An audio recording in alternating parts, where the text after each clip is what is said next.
दिगंबरा दिगंबरा श्रीपाद वल्लभ दिगंबरा दिगंबरा दिगंबरा श्रीपाद वल्लभ दिगंबरा दिगंबरा दिगंबरा श्रीपाद वल्लभ दिगंबरा दिगंबरा दिगंबरा श्रीपाद वल्लभ दिगंबरा श्रीपाद वल्लभ दिगंबरा श्रीपाद वल्लभ दिगंबरा श्रीपाद वल्लभ दिगंबरा श्रीपाद वल्लभ दिगंबरा दिगंबरा दिगंबरा श्रीपाद वल्लभ दिगंबरा दिगंबरा दिगंबरा श्रीपाद वल्लभ दिगंबरा दिगंबरा दिगंबरा श्रीपाद वल्लभ दिगंबरा दिगंबरा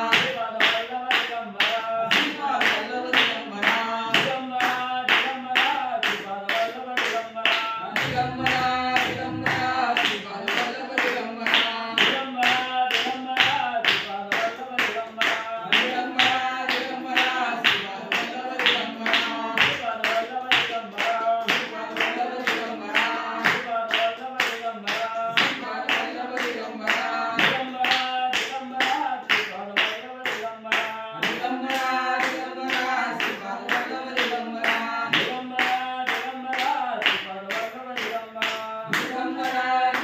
दिगंबरा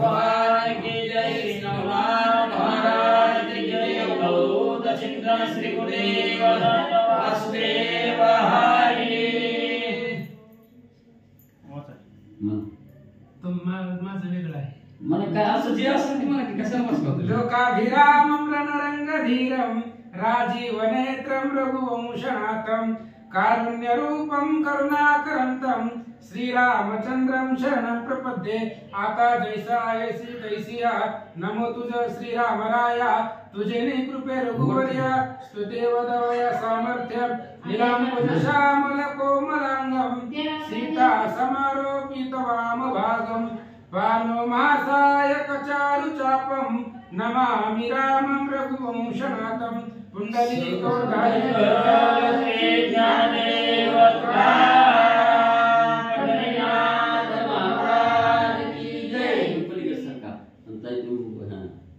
सरळ होते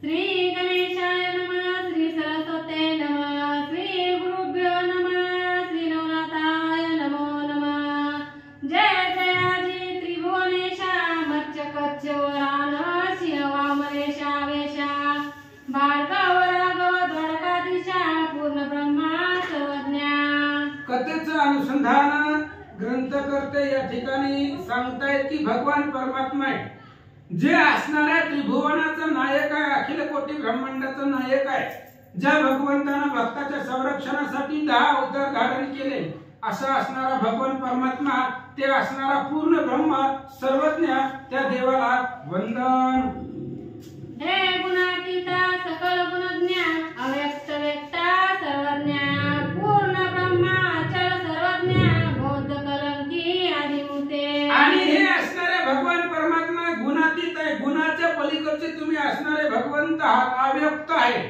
अव्यक्त असणारे तुमचं स्वरूप आहे पूर्ण ब्रह्म आहे अचल आहे असे असणारे तुम्ही भगवान परमात्मा बौद्ध कलंकी ही असणारे सगळे अवतार धारण करणारे आदिमूर्ती तुम्ही आहात मागिले अध्यायी केले कथन श्री जालिंदरा होनी जन्म तपाचरोनी अत्रिनंदन संपादिला गळत्री आणि कथेला सुरुवात झाली पाठीमागच्या अध्यायामध्ये काय आपण ऐकलं अनुसंधान पाठीमागच्या अध्यायामध्ये जालिंदरनाथांचा जन्म झाला आणि मग दत्तात्रेयांनी ते असणाऱ्या जालिंदरनाथांना तप करण्यासाठी बसवलं गेलं इथपर्यंतची कथा काल ऐकले. तो समर्थ त्रिसुत प्रसन्न झाला सद्येत तयावर ते सकळ दैवत गौरविले पावके. आणि समर्थ असणारे त्या ठिकाणी गुरु दत्तात्रयाने उपदेश दिला जालिंदरनाथांना. आणि त्याच्यामुळे अग्नीचा सुपुत्र असल्यामुळे अग्निदेवाने सुद्धा सर्व देवदेवता जे आहेत ते असणारी जालिंदरनाथावरती प्रसन्न करून वरदान दिले. स्कंदी वामुनी द्विमूर्ती पृथक देवते स्थानी स्थानी सत्य लोकादी अमरा पाहुनी वैकुंठादी पाहिले. आणि मग अग्निदेवतेच्या समवेत गेलेले असणारे जालिंदरनाथ अनेक वेगवेगळ्या स्थानाला गेले, वेगवेगळ्या ठिकाणाला गेले, तीर्थाला गेले, सत्य लोकाला गेले, तिथं असणाऱ्या इंद्राला भेटले, वैकुंठाला गेले, भगवंताला भेटले. सर्व तीर्थ जालिंदरनाथांनी पाहिले. इंद्र चंद्रस्थान मित्र वरुण गंधर्व भेटून सर्व लोक भूलोक तपोलोकादी पाहून वरा लागी आणले. आणि सगळे असणारे देवदेवतांची भेटी जालिंदरनाथांनी घेतली. स्वर्गामध्ये गेले, अमरावतीला इंद्राचं स्थान पाहिलं, चंद्रस्थान पाहिलं, सूर्यदेवाचं दर्शन घेतलं, सूर्यदेवाची भेट घेतली. वरुण गंधर्व पुन्हा असणारे 21 स्वर्ग आहेत, सुवर्लोक आहे, भूर्लोक आहे, तपोलोक आहे. अशा प्रकारचे सगळे लोकांमध्ये गेले, सगळ्या देवतांची भेटी घेतली आणि सगळ्या देवतांनी वरदान जालिंदरनाथांना दिले. यक्ष राक्षस किन्नरा सहित गणगंधर्वादी गौरवनी समस्त वश केला जालिंदरनाथ अत्र विद्ये कारणे. आणि पुन्हा असणारे गण गंधर्व यक्ष किन्नर राक्षस दानव मानव सगळे त्या ठिकाणी असणारे दत्तात्रयांच्या विद्येनुसार त्यांनी दिलेल्या शस्त्र अस्त्रावरती सर्व लोकांनी जालिंदरनाथांचा गौरव केला. आणि जालिंदरनाथांनी सर्वांना आपल्या वश केलं, आपल्या ताब्यामध्ये घेतला. आणि पुढे काय करतात, या उपरी कानिका कर्णोदय होनी झाला विद्यामय तयाच्या वराकरिता सर्व देव सकल देवते विटंबिली. आणि पुन्हा पाठीमागच्या अध्यायामध्ये जालिंदरनाथांना सगळे शस्त्रास्त्र विद्येमध्ये प्रवीण झाले, सर्व देवताकडून वरदान मागून घेतले. यानंतर ना गजकर्णामधून कानिपनाथांचा जन्म झाला आणि कानिपनाथांना सर्व विद्या प्राप्त होण्यासाठी सर्व देवदेवताकडून शस्त्रास्त्र प्राप्त करून दिले. विटंबोनी आपुले शक्ती प्रसन्न केले वराप्रती उपरी गेले स्वस्थाना निवृत्ती आश्रम बद्रिका सांगली. कानिपनाथांनी सर्व देवदेवतांबरोबर युद्ध केलं, त्यांची विटंबना केली आणि आपल्या स्वबळावरती त्यांना जिंकून त्या सर्व देवदेवताकडून कानिपनाथांनी वरदान प्राप्त करून घेतलं. आणि पुन्हा आपापल्या स्थानाला देव लोक गेले. कानिपनाथ बद्रिकाश्रमाकडे निघाले. परी उमावर आणि रमावर कानिपानी जालिंदर बद्रिकाश्रमी राहून स्थिर करीती विचार तो कैसा. आणि इकडे असणारे भगवान श्री शंकर आणि भगवान श्री विष्णू जालिंदरनाथ आणि कानिपनाथ बद्रिका आश्रमामध्ये होते, तिथं थांबलेले होते. आणि इकडे दोन असणारे भगवंत महादेवजी आणि श्री विष्णूजी काय विचार करतात ऐका. एकामेका बोलती हसून आठवून देवतांचे मुंडन प्रसन्न झाले विटंबून बुद्धीहीन हे कैसे. आणि त्यावेळेस भगवान श्री विष्णू आणि शंकरजी एकमेकांमध्ये बोलतायत की काल कानिपनाथांनी सर्व देवदेवतांची विटंबना केली, त्यांचं मुंडन केलं, सगळ्या असणाऱ्या देवतांना प्रसन्न केलं. अद्भुत शक्ती हे असणाऱ्या कानिपनाथांकडे आहे असं भगवंत बोलतात. परिधन्य जालिंदर मिळाला याची अवस्था दारुणा महिसी पूर्वी बिडले अपार राक्षसाची पर्यायचा मिळाला नाही त्या. आणि त्यावेळेस भगवान श्री विष्णू आणि महादेवजी बोलतायत की असे असणारे नाथ जालिंदरनाथ ह्या देव लोकांना भेटलं युद्ध करण्यासाठी. देव लोकांनी पाठीमाग भरपूर युद्ध केली, सगळ्या राक्षसाबरोबर युद्ध केलेले आहे. पण जशी या नाथांनी अवस्था देव लोकांची केली तशी पाठीमाग कधीच झाली नव्हती असं बोलतात. उपराटे नग्न देई अधोपात होते मही ऐसे उचित कदा देई मिळाले नाही तयासी. आणि अशा प्रकारे सर्व त्यांची विटंबना करून सगळे असणारे देवांच्या अंगावरची वस्त्र घेऊन नग्न करून त्यांना त्या ठिकाणी आदोवदन खाली मान घालायला लावली सर्व देवांना. अशा प्रकारचा असणारा तो जालिंद्रनाथ आणि कानिफनाथ आहेत. यांना एवढ्या सामर्थ्यवान बळी देव लोकांना आजपर्यंत युद्धासाठी कधीच मिळाला नसेल असं बोलतात.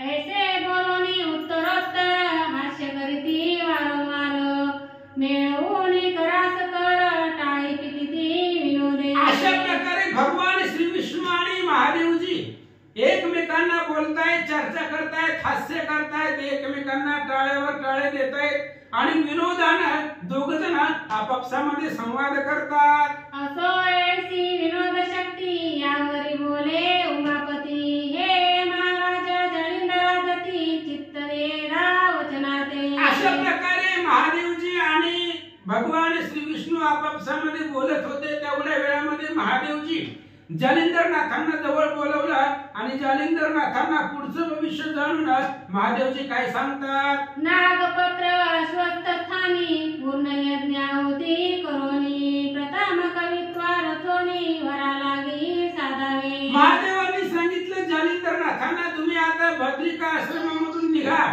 आणि नागपत्री अश्वत्थाच्या ठिकाणी तिथं जावा, तिथं साधना करा, यज्ञ करा आणि जे काय आपलं कवित्व आहे ते कवित्व रचून वरदान त्या कवित्वाला प्राप्त करून द्या असं महादेवजी बोलतात. वेद विद्या मंत्र बहुत अस्त्र विद्या प्रतापवंत परी ते महिवरी पुढे कलीच चालणार नाही महाराजा. आणि महादेवजी सांगू लागलेले आहेत अनेक प्रकारच्या वेद विद्या आहेत तुमच्यापाशी, साबरी कवित्व आहे, अनेक प्रकारची मंत्र आहे, अस्त्रविद्या आहे, सगळं तुमच्यापाशी आहे. पण पुढे ते असणारे जी तुमच्यापाशी अस्त्रविद्या आहे, कवित्व आहे, मंत्र आहे ते पुढे कलियुगामध्ये चालणार नाही का असं सांगतात. मग मंत्र शक्ती उपाय तरणी काहीच न मिळे लोकाला गुणी मग ते दुःख प्रवाह शमनी सकळ लोक पडती. आणि महादेवजी सांगू लागले जालिंदरनाथांना तुमची जी मंत्र शक्ती आहे ती लोकांपर्यंत पोहोचणार नाही. पुन्हा मग लोक ते असणाऱ्या लोकांना तरुण जाण्यासाठी काहीच उपाय भेटणार नाही. मग पुन्हा लोकांचं दुःख हरण कसं होणार, ते असणाऱ्या दुःखाच्या प्रवाहामध्ये वाहून जातील असं महादेवजी सांगतात. तरी सिद्ध करोनी आता कविता अवंती जे नागाश्वस्था सकळ विद्या करोनी आता कानिफाते ओकिजे. म्हणून लोकांच्या उद्धारासाठी, लोकांना दुःख होऊ नये, त्यांना तरुण जाण्यासाठी तुम्ही एक उपाय करा. आता जावा नागाश्वत्थाच्या ठिकाणी जावा, तिथं असणारे सगळ्या विद्या तुम्हाला प्राप्त आहे ती सगळ्या विद्या तुम्ही कानिफनाथांना शिकवा, कानिफाला या सगळ्या विद्याचं ज्ञान द्या असं महादेव जालिंदरनाथांना बोलतात. या कानिफाची उदार शक्ती स्थिती निर्वत आहे दांडी प्रवृत्ती तरी बरवी आहे कार्याप्रती पुढे पडे महाराजा. आणि महादेवाने सांगितलं ही जी काय कानिफनाथ आहे ह्या असणाऱ्या कानिफाची शक्ती आणि त्यांच्यापाशी दांभिक वृत्ती आहे, म्हणजे थोडासा त्या ठिकाणी जे काय अहंकारपणा त्यांच्यापाशी जास्त आहे. म्हणजे कोणी काय बोललेलं लवकर त्यांना सहन होत नाही, लगेच ते युद्धासाठी प्रवर्तित होतात. अशा प्रकारची त्यांची वृत्ती आहे, पण ते भविष्यासाठी चांगलं आहे अशा प्रकारे महादेवजी सांगतात. हा पार शिष्य करील पुढती विद्यावरीतील याच्या ती मगती प्रतिष्ठा लोकापरती सर्व जगी मिळवे. आणि कानिफनाथांनाच तुम्ही सगळ्या विद्या प्रदान करा. त्याचंही कारण आहे कानिफनाथाचे अनेक शिष्य पुढे होणार आहे. जवळजवळ 700 शिष्य कानिफनाथ करतील आणि कानिफनाथ सगळ्या आपल्या शिष्यांना ही अस्त्रविद्या त्यांना शिकवतील. त्यामुळे ही सगळी अस्त्रविद्या कानिफनाथाच्या 700 शिष्यापर्यंत पोहोचेल असं महादेवजी बोलतात. पूर्वी साबरी ऋषीने मार्ग काढिला आहे शुभयोग परी तोडकी विद्या चांग मैलागी पुरेना. आणि पूर्वी साबरी नावाचे ऋषी होते, त्यांनी ही साबरी विद्येचा मार्ग काढलेला होता. पण तुमच्यापाशी जी आहे ती असणारी थोडकी विद्या आहे, अनेक लोकांपर्यंत ती पोहोचणार नाही, त्यांच्यापर्यंत ती प्राप्त होणार नाही. म्हणून कानिफनाथांना शिकवले की 700 शिष्यांना प्राप्त होईल, तिथून पुढे असणारी विद्या लोकांमध्ये मिरवेल असं सांगतात. तरी शतकोटी साबरी गणा मैते निर्वावे शुभवचना सकळ अस्त्रांची अन्वी भावना मैलागी निर्वावी. म्हणून साबरी ऋषींनी ही असणारा साबरी विद्येचा मार्ग काढलेला. ही असणारी साबरी विद्या, साबरी मंत्र जे आहेत ती 100 कोटी ही असणारी साबरी विद्या पृथ्वी तलावरती प्रख्यात करायचं ठरवलेलं होतं. 100 कोटी ही साबरी विद्या पृथ्वी तलावरती यावी अशा प्रकारचं त्यांचं मत होतं. म्हणून सगळं शस्त्रास्त्राची भावना त्यांनी मनामध्ये आणून 100 कोटी विद्या या पृथ्वी तलावरती आपण निर्माण करावी असा विचार होता. तरी या कवितेची वाटणी मिरवावी नवलाता लागुनी कोणती कैसी गती लागुनी सांगतो मात ते का. म्हणून महादेवजी सांगतायत ही काय असणारी 100 कोटीची काही साबरी विद्या आहे. ही 100 कोटी विद्या 9 नाथांमध्ये वाटून घ्यायची आहे. ही 100 कोटी मध्ये फक्त 9 नाथांना विद्या प्राप्त होणार आहे. मग कोणत्या कोणत्या नाथाला किती किती विद्या प्राप्त करायच्या किंवा मिळवून द्यायच्या मी सांगतो ऐका. महादेवजी बोलतात, पूर्वी मच्छिंद्राने तरुणी लक्ष काव्य केले आहे प्रत्यक्ष 33 कोटी 95 लक्ष मंत्र विद्युता मिळविल्या. आणि पूर्वी मच्छिंद्रनाथांनी त्या ठिकाणी असणारं लक्ष करून तपसाधना करून दत्तात्रय महाराजांचा उपदेश घेऊन जी काही काव्य केलेली आहे त्यांनी जी काव्य केलं ते 33 कोटी 95 लाख एवढं असणारं काव्य मच्छिंद्रनाथांनी या जगामध्ये आणलं. या परी गोरक्ष गोष्टी होती मिळेल 9 लक्ष 12 कोटी 5 कोटी 1 लक्ष शेवटी मिलनात मिळवे. आणि त्या 100 कोटी मधली जी काही विद्या आहे ती असणारी मच्छिंद्रनाथाची विद्या त्यांनी सांगितली गेली 33 कोटी 95 लाख एवढी मच्छिंद्रनाथ ही साबरी विद्या प्रख्यात करतील. त्याच्यानंतर गोरक्ष महाराज आहे, गोरक्षनाथ आहे आणि त्या गोरक्षनाथाच्या मुखामधून 9,12 कोटी एवढी विद्या साबरी विद्या प्रकट होईल. मीनानाथाच्या मुखामधून 5 कोटी 1 लाख एवढी असणारी साबरी विद्या प्रकट होईल असं महादेवजी सांगतात. 9 कोटी 7 लक्ष चरपटनाथ करील की प्रत्यक्ष 7 कोटी 4 लक्ष भरतीनाथ करील की. आणि त्या पुन्हा असणाऱ्या 100 कोटी मध्ये 9 कोटी 7 लाख एवढी जी विद्या आहे साबरी विद्या ती चरपटीनाथ आपल्या मुखामधून जगामध्ये जगाला सांगतील. 7 कोटी 4 लाख एवढी जी विद्या आहे ती भरतरीनाथाच्या मुखामधून जग प्रख्यात होईल असं महादेवजी सांगतात. 3 लक्ष 2 कोटी रेवणनाथ करील शेवटी 1 लक्ष 1 कोटी वटसिद्धनाथ करील की. आणि हे असणारे पुन्हा 3 लाख 2 कोटी एवढी जी असणारी विद्या आहे साबरी विद्या ती रेवणनाथ तयार करतील. कवित्व आहे आणि हे असणारे साबरी कवित्व 3 लाख 2 कोटी रेवणनाथ पृथ्वी तलावरती लिहितील. ते असणारे त्यांच्या मुखामधून बाहेर पडेल. 1 लाख 1 कोटी एवढी असणारी विद्या वटसिद्ध नागनाथ आपल्या मुखातून बाहेर काढतील. 34 कोटी 12 लक्ष श्री जालिंद्राने करावे प्रत्यक्ष 6 कोटी 8 लक्ष कानी कानी निर्वावे. आणि त्यात 100 कोटी मधली 34 कोटी 12 लाख एवढे असणारी साबरी कवित्व जालिंद्रनाथांनी करावं. पुन्हा 6 कोटी 8 लाख एवढी असणारी साबरी कवित्व कानिपनाथांनी करावं असं महादेवजी सांगतात. अशुभ प्रयोग गोरक्षाटी स्थापुनी जावे 100 कोटी पुढे लोक साधने जेटी होणार नाही महाराजा. म्हणून महादेवजी सांगू लागले अशा प्रकारे गोरक्षाच्या हातवटीनं गोरक्षाकडून हे असणारी जी काही 100 कोटी असणारी साबरी कवित्व आहे ही असणाऱ्या 9 नाथांमध्ये आता सांगितल्याप्रमाणे वाटून दिलं. आणि त्यांनी प्रत्येक नाथानं त्यांना जेवढी जेवढी सांगितलेला आकडा आहे तेवढी विद्या त्यांनी पृथ्वी तलावरती निर्माण करावी लागेल.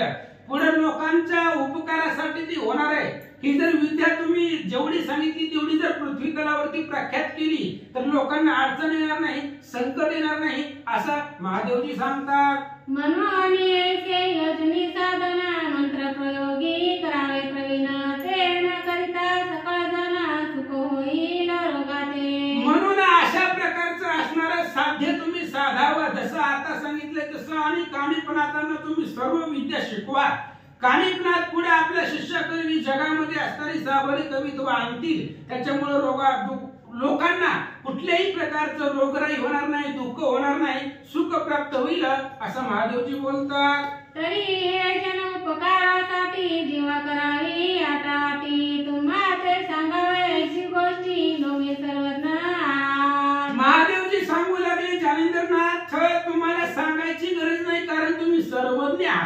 तुम्हाला सगळं कळतं, ही सांगण्यासारखी किंवा तुम्हाला सांगावं एवढे अज्ञानी तुम्ही नाही, तुम्ही सर्वज्ञ परिपूर्ण आहात. म्हणून हे जे एवढं आता सांगितलं ते सगळं करायचं, पण कशासाठी? लोकांच्या कल्याणासाठी करायचं, जनाच्या उपकारासाठी करायचं. ही तुम्ही सगळी जीवाची आटाआटी करा, साबरी विद्या शिकवा, कानिकनाथांना प्राप्त करून द्या, याच्यामुळे लोकांचं हित होणार आहे असं महादेवजी बोलतात. ही कलीची विद्या कली संधान निर्मित आहे पूर्वीपासून. तुम्ही नवनाथ अवतार घेऊन विद्या वर्तवीत असता की. आणि ही कलीची विद्या कलीमध्ये प्रख्यात करायची, आणि प्रख्यात करण्यासाठी तुम्ही नवनारायणाचा नवनाथांचा अवतार धारण केलेला आहे. ही जी काही 100 कोटी शाबरी कवित्व ह्या पृथ्वी तलावरती आहे ती प्रख्यात करायचे, प्रगट करायचंय, आणि त्याच्यासाठी तुम्ही नवनारायण रूपी नवनाथांचा अवतार प्रख्यात होतील असं महादेवजी बोलतात. तुम्ही जाणणार भविष्योत्तर तरी या कलीत करावा प्रसार. आम्ही सांगावे ते थोर तुम्हा योग्य साजेना. आणि म्हणून तुम्ही भविष्य जाणता, तुम्ही नाथ आहे, तुम्हाला सगळं माहित आहे, पुढचं भूत भविष्य वर्तमान सर्व ज्ञान तुम्हाला आहे, त्यामुळे आम्ही तुम्हाला सांगावं हे योग्य वाटत नाहीये, कारण तुम्ही सर्वज्ञ जाणणारे आहात असं महादेवजी बोलतात. भविष्योत्तर जाणून नाथा तू देवाशी केली वार्ता. कानी भाते वर देता बोलिलासी इता महाराजा. आणि जालिंदरनाथ तुम्ही ज्या वेळेस कानिकनाथांना अनुग्रह देत होता, त्यांना बोध करत होता, त्यावेळेस भविष्याचं ज्ञान जाणून तुम्ही कानिकनाथांना जो वर दिला होता तो जरा लक्षामध्ये आणा. तरी आता आळस सांगून जेणी निर्वावे कवित्व रत्न.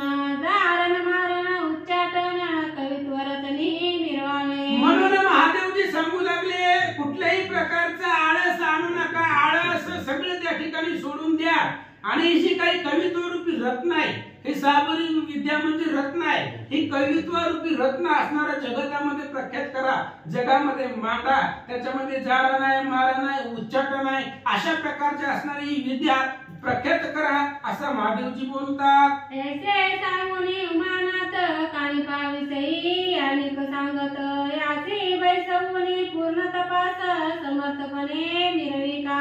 आणि अशा प्रकारे महादेवांनी जालिंदरनाथांना सांगितल्यानंतर कानिफनाथाविषयी अजून सांगू लागली, हे कानिफनाथांना तपासाठी बसवा. 12 वर्ष म्हणजे 12 वर्षाचं युग तप आहे, एवढं 12 वर्ष त्यांना साधनेसाठी बसवा, तप करायला बसवा, आणि तपाने ते समर्थवान होतील असं महादेवजी बोलतात. ऐसे सांगता उमावर अवश्य म्हणे जालिंदर. मग वर देऊनी रमावर दाता झाला वैकुंठी. अशा प्रकारे महादेवांनी सांगितलं जालिंदरनाथांनी अवश्य तुम्ही जसं आतापर्यंत सांगितलेलं आहे सगळं तसंच होईल. पुन्हा असणाऱ्या महादेवांनी सुद्धा जालिंदरनाथांना आशीर्वाद दिला, भगवान श्री विष्णूंनी दिला. महादेवजी कैलासाला गेले, भगवान श्री विष्णू वैकुंठाला निघून गेले. मग जालिंदराने कानिपनात 12 वर्षे राहुनी तेथ 40 कोटी 20 लक्षात उभे चरित्र रचिले. अशा प्रकारे जालिंदरनाथ आणि कानिपनाथ 12 वर्षे त्या ठिकाणी राहिले. त्या असणाऱ्या बद्रिका आश्रमाच्या ठिकाणी तिथं राहून त्या 100 कोटी मधलं 40 कोटी 20 लाख एवढं असणारं जे काही चरित्र आहे, साबरी विद्येचं कवित्व आहे, एवढं त्या ठिकाणी विद्या त्यांनी निर्माण केल्या. ते आदिनाथे कवित्व पाहून पूर्ण झाले समाधान. मग म्हणे नागाश्वत्थ जाऊन सिद्धी मार्गी पावले. मग अशा प्रकारचं त्यांनी कवित्व निर्माण केलं. महादेवांनी पाहिलं, महादेवांना आनंद वाटला, आणि महादेवांनी सांगितलं आता तुम्ही जी कवित्व केलं ते बघून मला आनंद वाटला, समाधान वाटलं, आता तुम्ही नागाश्वताच्या ठिकाणी जावा, आणि जी काही सिद्ध मार्ग आहे तो सिद्धी मार्गाचा अभ्यास करून घ्या असं महादेवजी बोलतात. मग जालिंदराने कानिपनात जाऊन पाहिला नागाश्वत्थ पूर्ण होती हवन तेथ करुणी तोषवी विराते. मग महादेवांनी सांगितल्याप्रमाणे जालिंदरनाथ आणि कानिपनाथ तिथून असणारे नागाश्वत्थ त्या असणाऱ्या तिथं त्या जागेवरती गेले.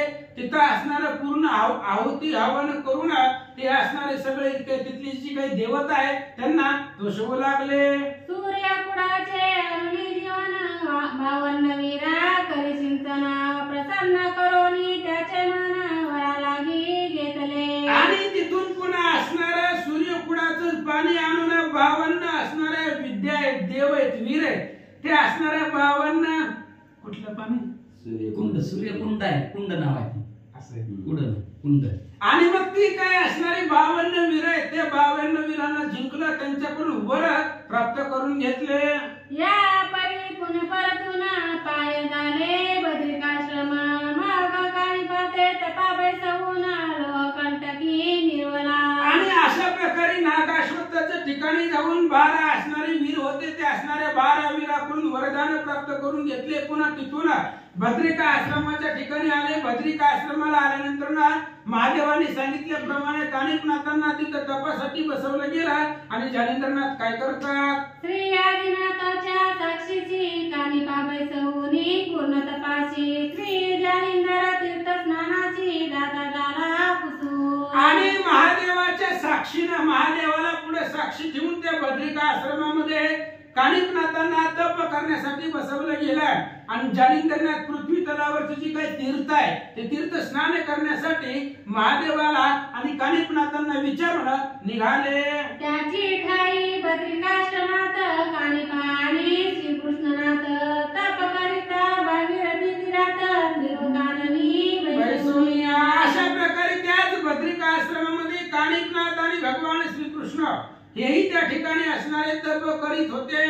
आणि पुन्हा ते असणाऱ्या तीव्र काननामध्ये बसून कानिपनाथ तपश्चर्या करू लागले. उभय ठाव जय रमसंत एकमेकांचे माहित सोळेकडे जालिंदरनाथ नाना क्षेत्री हिंडत असे. मग ते असणारे दोघे जण कानिपनाथ आणि श्रीकृष्णनाथ त्याच ठिकाणी तप करत होते. तीव्र काननामध्ये वेगवेगळ्या जागेवरती होती आणि एकमेकांना माहिती नव्हतं. असं म्हणले ते असणारे तिकडे तपश्चर्या करायला बसले. इकडे जालिंदरनाथ नाना क्षेत्री या पृथ्वी तलावरती तीर्थक्षेत्र सगळे पाहण्यासाठी निघाले. परीक्षेत्री दाताची आधी काननी बारा बांधिला तृण कापुनी निजमवळी त्वरे वाहुनी क्षेत्रा माझी संचरे. आणि जालिंदरनाथ काय करत होते, एखाद्या तीर्थक्षेत्रामध्ये प्रवेश करायच्या आधी गावामध्ये जाण्याच्या आधी गावाच्या बाहेरच एक असणारा गवत त्या ठिकाणी गवताची मुळी बांधून आपल्या असणाऱ्या भारा बांधून त्याचा घेऊन डोक्यावरती वाहून निघाले. परी त्वमवळी बारा घेता सुकन वाटे अनिल चित्ता मग संचरणी भयार्ता वरच्यावरी दैतसे. आणि मग त्यावेळेस ते असणाऱ्या जालिंदरनाथाने गवताचा जे काही भार आहे तो असणारा आपल्या डोक्यावरती ठेवला. पण ते अग्निदेव वाऱ्याला त्या ठिकाणी योग्य वाटलं नाहीये.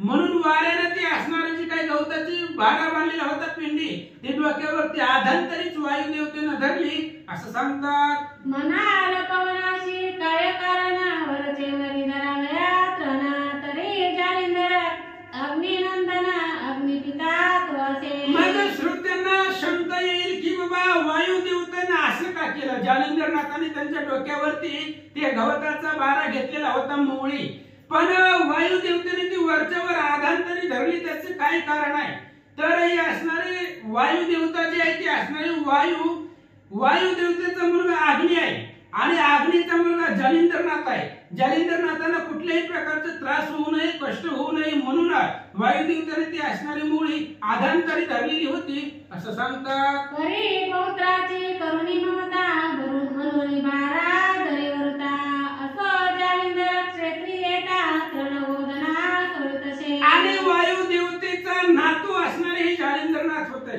कारण वायूचा मुलगा अग्निदेवता आहे. अग्नी आणि हनुमंत ही वायूची मुलं आहेत आणि अग्निदेवतेचा मुलगा असणारा जालिंदरनाथ होते. म्हणून पौत्राच्या सुखासाठी त्यांना कुठल्याही प्रकारचा त्रास होऊ नये म्हणून ती असणारी गवताची पिंडी आधांतरी वायुदेवतेनं धरली असं म्हणले. असणारे क्षेत्रामध्ये गावामध्ये ज्यावेळेस जालिंदरनाथ आले त्यावेळेस असणारी जी काही गोधने होती, गाय होत्या, गायीनं ती असणारी पिंडी जी काही मोवळी आणलेली होती ती गायीच्या मुखामध्ये अर्पण करत होते.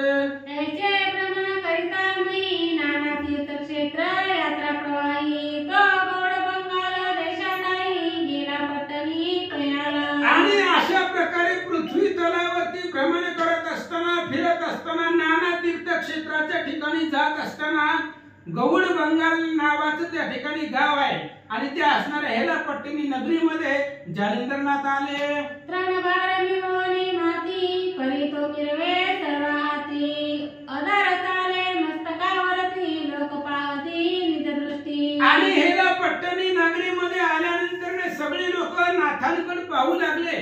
गवताचा भार गवताची मुळी डोक्यावरती आहे पण ती आधांतरी आहे, त्याला कशाचाही स्पर्श नाहीये. आधांतरी नाथांच्या डोक्यावरती ती मौळी सगळ्या लोकांनी गावातल्या पाहिले.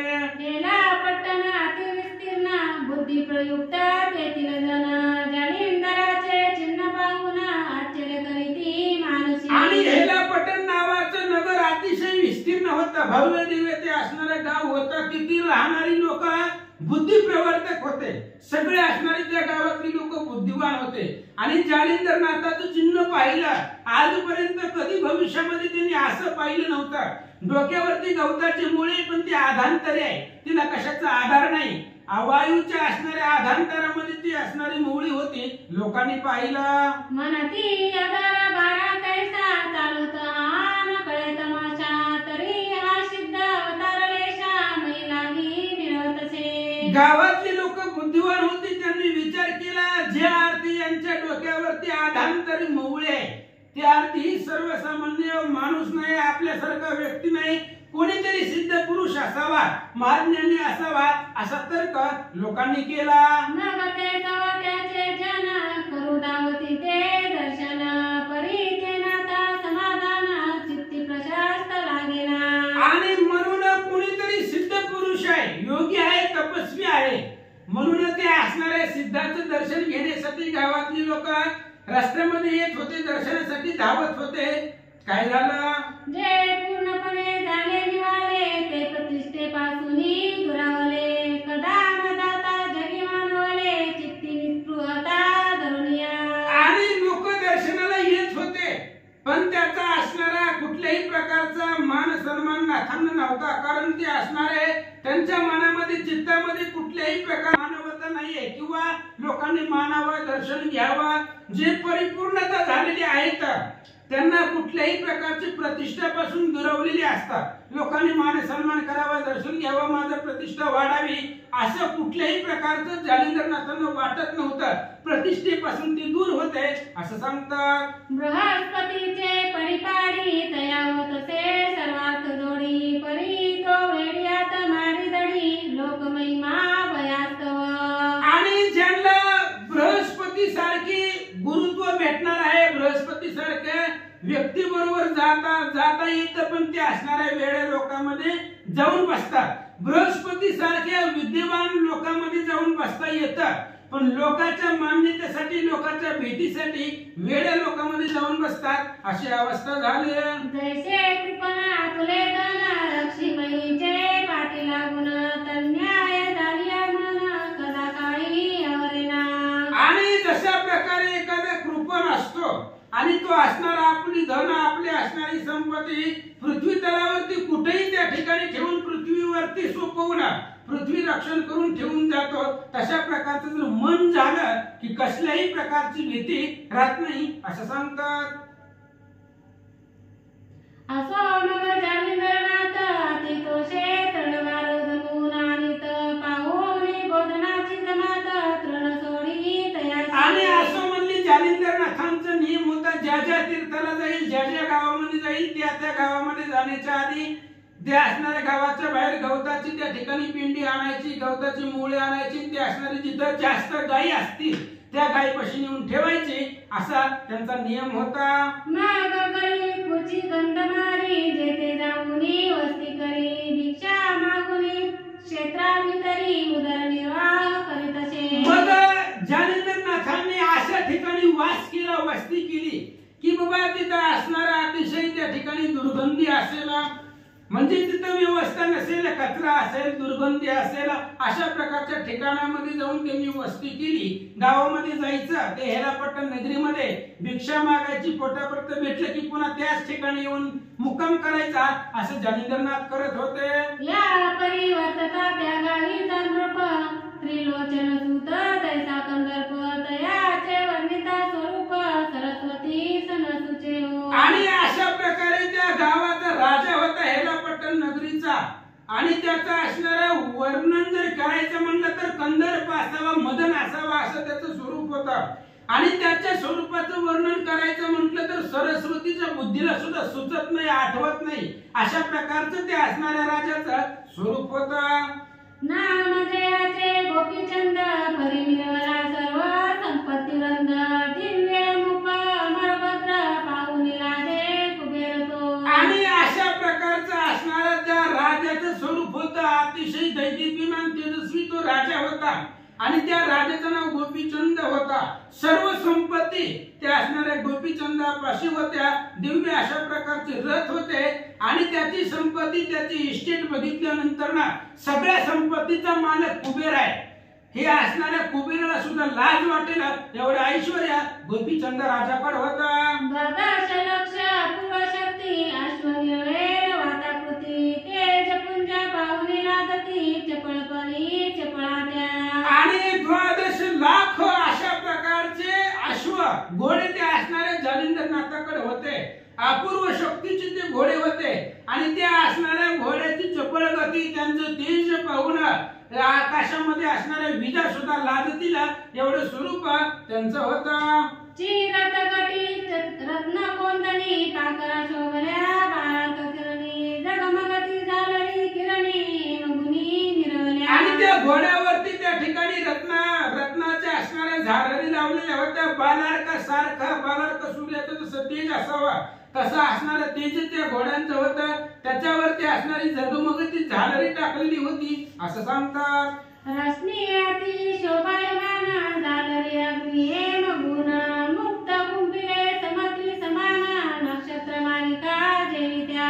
आणि अशा प्रकारे ज्या अतिशय शोभायमान असणारे झालरी, अग्नीसारखे तेजस्वी, रत्नासारखे तेजस्वी असणाऱ्या झालरी मुक्तमाळा गुंफलेल्या होत्या. त्या घोड्यांवरती झालरी टाकलेल्या होत्या. अशा प्रकारचे नक्षत्रासारखे ते घोडे दिसू लागले होते. हेमंत गटी रत्न कोंदणी ग्रे मिरवल्या माळाभूषणी संगीत तेट्या नवरंगत्नी दीप जैसे लाविले. आणि गळ्यामध्ये त्या ठिकाणी ते काही घोडे होते. त्या घोड्यांच्या गळ्यामध्ये अनेक प्रकारच्या माळा होत्या. विचित्र आभूषणे होती. ती आभूषणे, ती माळा रत्नासारखी त्या ठिकाणी चमकत होती. जशा प्रकारे दिवे लावलेले दिसावे तशा प्रकारे त्या गळ्यामध्ये रत्नाच्या माळा त्या घोड्यांच्या होत्या. मुख शोभले त्याची परी दिवे मिळाल्या सरोवरी त्यात कपिच्छ कर्ण दया भितरी तुरे कोविले मोहिते. आणि ते असणारे त्यांचं मुख जर पाहिलं गेलं तर दिव्य अशा प्रकारचं तेज त्यांच्या मुखावरती होतं. कानाचं त्या ठिकाणी असणारं वर्णन आहे. त्यांची जर शेपटी पाहिली गेली तर अतिशय रत्नजडित आहे असं सांगतात. आणि पुच्छ पृष्ठी रत्नजडित गेंदा जेड जोडिया तेज बलित चार जामे लखलखित चपळे होऊन अधिक. आणि त्या अनेक प्रकारचे घोडे, त्या असणाऱ्या घोड्यांची शेपटी, त्या शेपटीवरती सुद्धा असणाऱ्या रत्न, त्या ठिकाणी रत्नांच्या माळा लावलेल्या होत्या. आणि त्या असणाऱ्या घोड्यांची जर गती पाहिली गेली तर विजेला सुद्धा पाठीमागे टाकतील अशा प्रकारची गती त्या असणाऱ्या अश्वांची होते.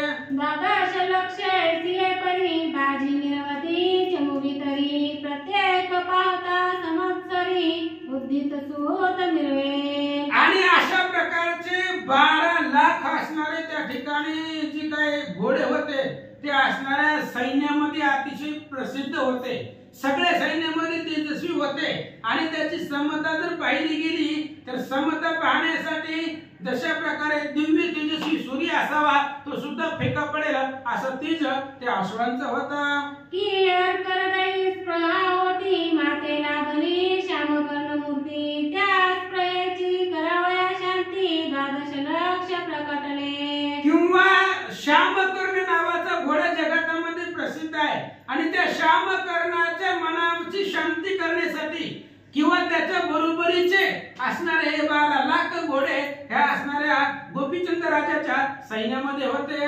त्याची परी गज समूह मत पाहुनी राजे रावत चित्ती मने शोभनी सर्वत्र रत्ने उपजली मैवरी. आणि तशाच पद्धतीने हत्ती होते. जसं आता घोड्याचं वर्णन केलं तशा प्रकारचे हत्ती होते आणि त्या हत्तीला पाहिल्यानंतर ना इंद्रापाशी ऐरावत नावाचा हत्ती आहे, तो ऐरावत हत्ती सुद्धा लाजेला अशा प्रकारचे असणारे हत्तीचं वर्णन आता पांडुरंग महाराज सांगतील. असं थोड्या अजून असं थोडी वर्णन आहे सगळं आवडतं. काय आपण निश्चित संपत्ती सांगायची तर काय करू घ्या चालून दाखव.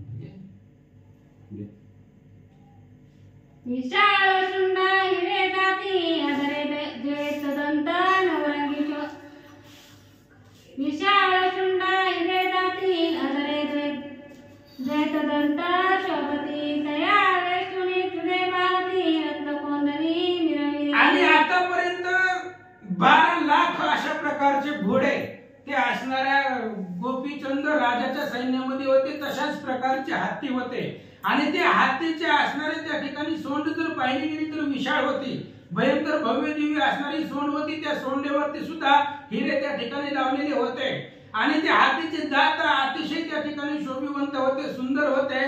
ते असणारे तेजाला सुद्धा दिव्याच्या तेजाला प्रकाशाला सुद्धा पाठीमागे टाकतील अशा प्रकारचे शुभ्र दात हत्तीचे होते. विवेक टीका हेमकुनी तया माझी रत्नपाणी रे माणिक पाच तरणी नवरंगी शोभले. आणि नवरंग प्रकारचे असणारे हिरे त्याचे असणाऱ्या जे काही मान आहे त्या असणाऱ्या मानेमध्ये घंटा लावलेली होती आणि त्या असणाऱ्या घंटेवरती अनेक प्रकारचे हिरे माणिक चंद्र सूर्यापेक्षा तेजस्वी होते आणि ती शोभिवंत दिसतात असं सांगतात. या परी पृष्ठी झुली व्यक्त तयावरी झालरी लखलखीत हे मगुनी गोवनी मुक्त डाळ देती सुरुवात. तशाच पद्धतीने ते हत्तीच्या पाठीवरती झुली टाकलेले आहेत आणि असणाऱ्या त्या झुली लखलखीत आहेत, तेजस्वी आहेत.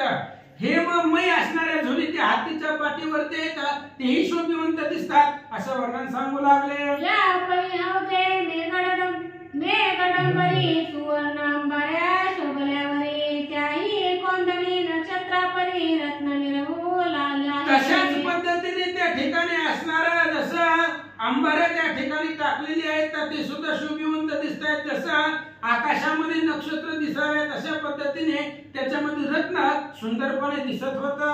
कोणी रिक्त कोणी ऐसे परी ते बासती पर्वत जैसे पृष्ठी पताका पाभासे पर्वत मोळी तरुजेवी. आणि काही असणारे हाती सजवलेले होते, काही हाती असेच होते, तरी सुद्धा ते हाती पर्वतासारखं दिसत होते आणि त्या हातीच्या पाठीवरती पताका होत्या लावलेल्या आणि ती पताका जसं एखाद्या पर्वतावरती भव्य दिव्य झाड असावं तसं हातीच्या पाठीवरती पताका दिसू लागल्या.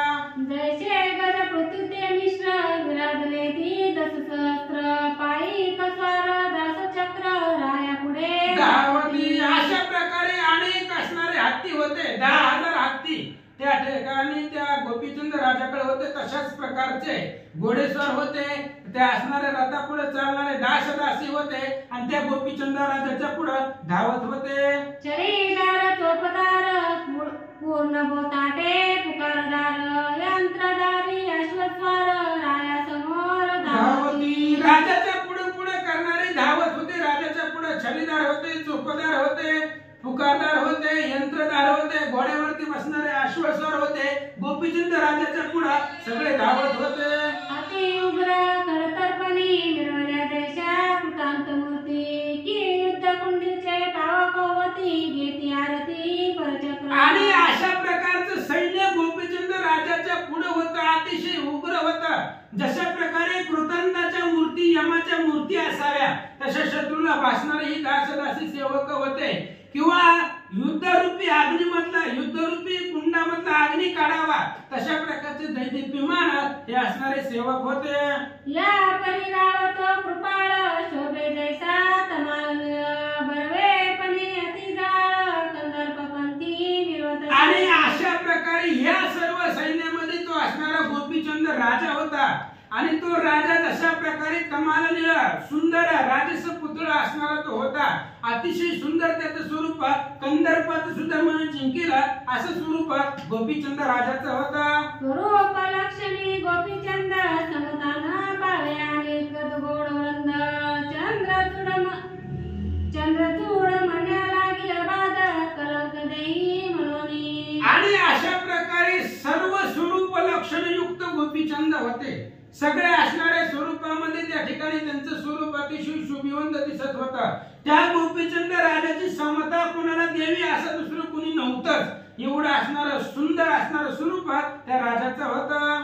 अर्क दृष्टांता समंत देखा तरी तोही त्रिवद धावक पंथा चपला तेजा परी भेडा चित्ता मेघा माझी दळताती. मग गोपीचंद राजा असा आहे असं दृष्टांतासाठी कोण द्यावं किंवा याच्यासारखं गोपीचंद आहे.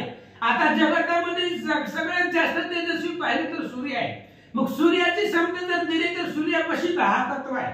बाहेर जर आपण दुपारी पाहिले तर ऊन लागत म्हणजे सूर्याच्या जवळ जाता येत नाही, त्याच्यापाशी 10 तत्व आहे. तसा गोपीचंद राजा नव्हता, शीतळ होता. मग चपलेचा जर विजेचा जर उपमा गोपीचंद राजाला द्यावी तर विजा कशा आहेत, भीतीदायक आहे. म्हणजे विजा चमकतात आणि गुप्त होतात. तशा प्रकारे गोपीचंद नाहीये असं सांगतात. तैसा नवे हा नृपनाथ दिव्य रूपी सद्गुण भरित धर्म औदार्य सौभाग्यवंत विजय लक्ष्मी मिळवितसे. मग सूर्यासारखं 10 तत्व गोपीचंद राजाकडे नव्हतं. विजयासारखा भीतीपणा भेडपणा सुद्धा गोपीचंदाकडे नव्हता. मग दिव्य स्वरूपी सद्गुण भरित क्षमा दया शांती औदार्य सौभाग्यवंत आणि विजयी लक्ष्मी या राजाकडे नांदत होते. मनार प्रताप नसेल व्यक्त तरी कृतांताचे आसन पाळीत दाके परचक्र आणून देत करभाराते आणि जरा प्रताप पाहिला गेला गोपीचंदाचा तर कृतांताला सुद्धा शिक्षा लावी किंवा कृतांताचा आसन सुद्धा पाळण्याची ताकद या गोपीचंदाकडे होते. म्हणून कोणताही राजा युद्ध करण्याच्या भानगडीमध्ये पडत नव्हता, युद्धच करत नव्हता. कारण अफाट शक्ती गोपीचंदाकडे होती. गोपीचंदाच्या भीतीनं धाकानं सगळे राजे कारभार आणून त्यांच्या स्वाधीन करत होते. या परिवर्तिता शरीर पुष्टी तरी मनवितसे मै तेजती शत चटी मै फुटी लावनिया आणि मग आता त्या ठिकाणी जर शरीराच्या ताकदीचा विचार केला तर जगामध्ये सर्वात असणारे पहिलवान म्हणजे शरीराने दष्टपुष्ट असणारे गोपीचंद होते. अनेक असणारे मल्ल सुद्धा शरीर भाराने रगडतील एवढी ताकद त्या असणाऱ्या गोपीचंदाकडे होते. या पर्यानिक कल्पाल चित्ती की तुके सावर झाली शक्ती तरी भोगिता नसेल कामरती विषयी आसक्त नसेल तो. आणि मग अशा प्रकारचं त्या ठिकाणी ताकद होता, औदार्य होता, एवढी असणारी शक्ती गोपीचंद राजाकडे होती. मग त्या ठिकाणी एवढा असणारा राजा जर बलवान असेल तर तो विषयाचं सेवन कसं करत असेल किंवा करत असेल का नसेल त्याविषयी ऐका. तरी धर्मपत्नी शुभाननी असती नक्षत्र तेज प्रकरणी खंजीरत मृग पंकजनयनी चंद्राकृती मिळवल्या. आणि मग त्या असणाऱ्या गोपीचंद राजाला नक्षत्रासारख्या तेजस्वी असणाऱ्या धर्मपत्नी होत्या. त्या असणाऱ्या धर्मपत्नीचा मुखचंद्र चंद्राला लाजविला अशा प्रकारचं त्यांचं मुख होतं असं वर्णन करतात. चित्ताज्ञ परम चातुर्य कामी या पुरी षोडशतात शुभाननी भोगांगना जयाला गुणी राजांकी मिळवल्या. अशा प्रकारचे असणारे अतिशय चातुर्य हुशार दिव्य तेजस्वी अशा प्रकारच्या गोपीचंदाच्या पत्नी होत्या. आणि त्या असणाऱ्या पत्नी ज्याला अनेक प्रकारच्या स्त्रिया विषयांचं सेवन करण्यासाठी आहेत असा तो गोपीचंद राजा होत्या. आणि या स्त्रिया त्या राजाच्या अंगावरती बसलेल्या होत्या. परी ते पाहता स्वरूप कानी की कामाची सांडावा ओवाळुनी की उर्वशीच्या पंक्ती आणुनी दाटी करवती तिला द्या. आणि त्या गोपीचंदाच्या राजाच्या पत्नीचं जर वर्णन करावं तर स्वरूपाची खान होती. स्वरूपामध्ये रत्न होता की संपूर्ण कामच त्या स्त्रियांवर ओवाळून टाकावा एवढ्या असणाऱ्या दैदिप्यमान तेजस्वी त्या स्त्रिया होत्या.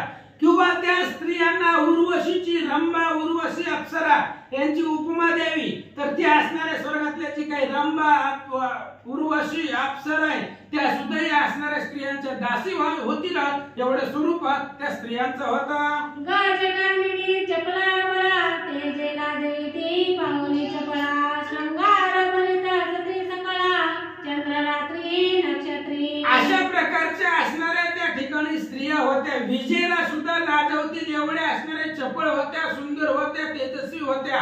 रात्रीच्या वेळेला त्या ठिकाणी चंद्रामध्ये नक्षत्रामध्ये चंद्र असावा तशा पद्धतीने चंद्रासारख्या ह्या स्त्रिया दिसत होत्या.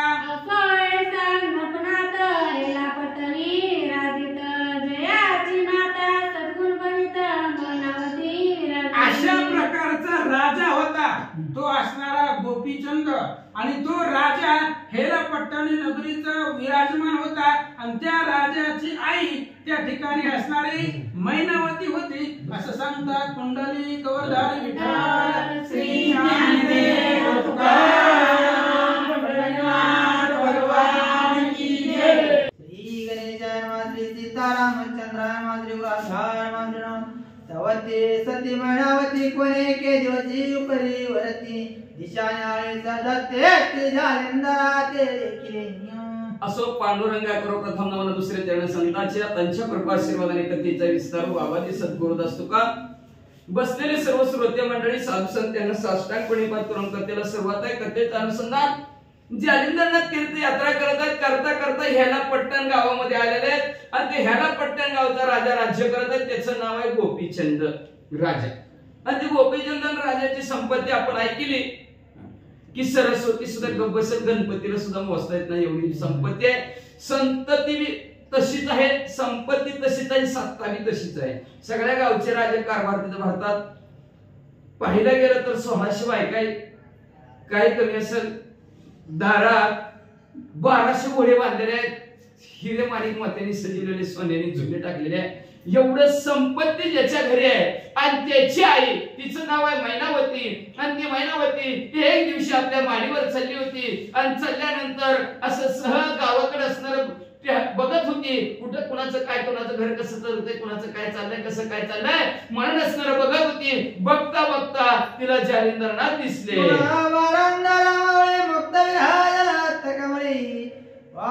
पंथिका समान क्रम वेळी मागे येतसे पुढारा.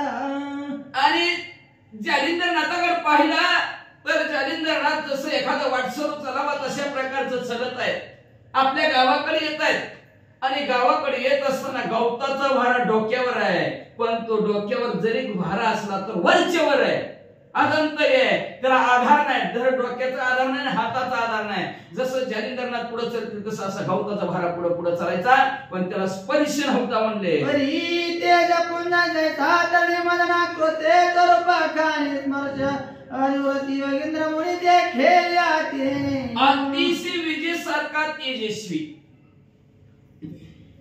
मदनाचा पुतळा रवी शिशिकाळा लोपलिया.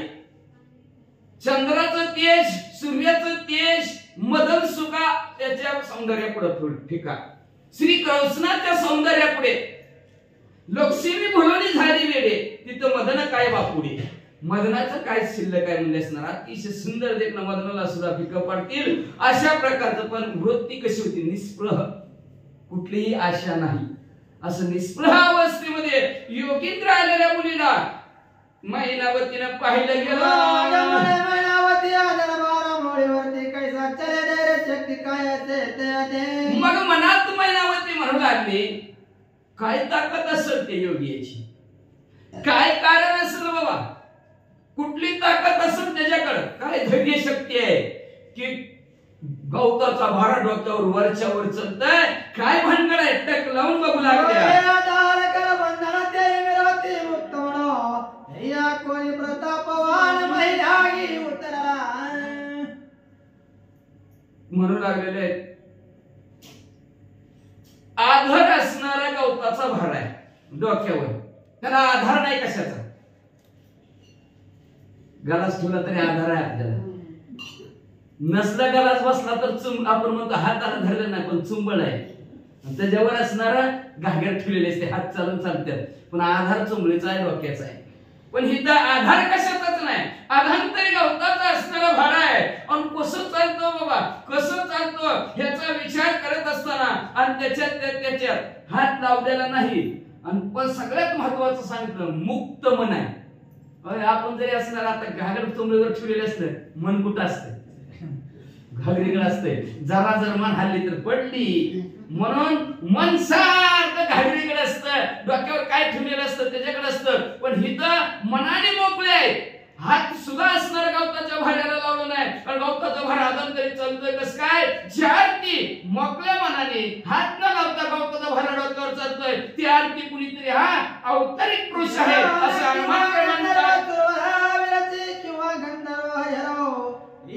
बृहस्पती उष्णा त्वर प्रतापवान असे नक्की कोणीतरी असावं. अनुमान प्रमाण काढलं. यत्र यत्र तत्र तत्र. ज्यार्थी गवताचा भराधार आहे त्यार्थी कोणीतरी असणारी ही स्वर्गातली देवता असावी. गण असावा, गंधर्व असावा, ब्रह्मदेव असावा किंवा असणार कवी उष्णपती म्हणजे असणारा देवतांचे गुरु शुक्राचार्य असावे, देवतांचे गुरु बृहस्पती असावेत की राक्षसांचे गुरु शुक्राचार्य असावेत. अशा प्रकारचा कोणतरी देव माणूसच असावा असं मैनावतीला वाटलं.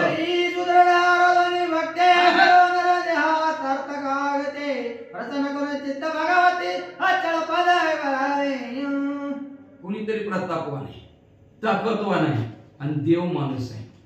ह्याच्या जर आपण संगतीला लागलं तर आपलं कल्याण होईल.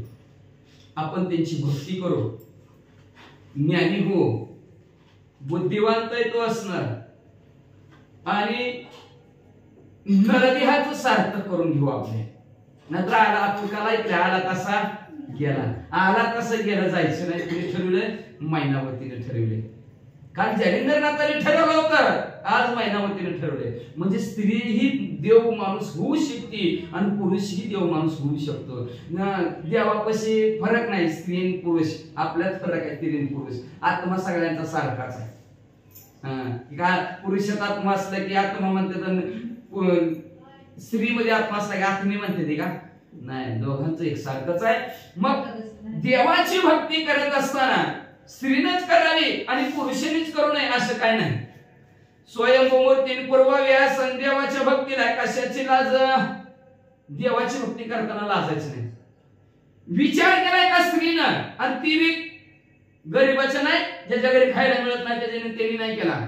ज्याच्या घरी जळता जळत नाही एवढी इस्टेट आहे, तिच्या डोक्यात आलं नरदेहाचं सार्थक करायला पाहिजे. तिने म्हणे कशाला सार्थक काय पाहिजे, ती मिळते जागच्या जाग्यावर. कसलं नरदेह कसलं आयुष्यमध्ये, पोरग कसलं आपलं, आपण कसलं निवांत राहावं असं वाटतं का नाही माणसाला? कसं इशित बसणार, कुठं बसत असेल ती मैनावती बाबा, काय असेल एवढं तिच्या घरी संपत्ती किती 1600 तर सून आहेत म्हणजे तिची आयुष किती असेल, काय काम करायचं सुद्धा गरज नसेल तिला. एवढं असताना सुद्धा तिच्या लक्षात आलं आपल्या नरदेहाचं सार्थक झालं पाहिजे आणि त्याच्यासाठी ह्या असणाऱ्या माणसाची चित्तरूपी भगवती प्रसन्न करून घ्यावी आणि आपण आढळ पदाला जावं. परत जिथून आपण कधी ढळणार नाही, कधी भंगणार नाही, कधी तुटणार नाही आणि कधी आपलं येणं जाणं होणार नाही अशा पदाला जाऊन आपण बसू, त्याची भक्ती करून असा विचार मायावतीने केला.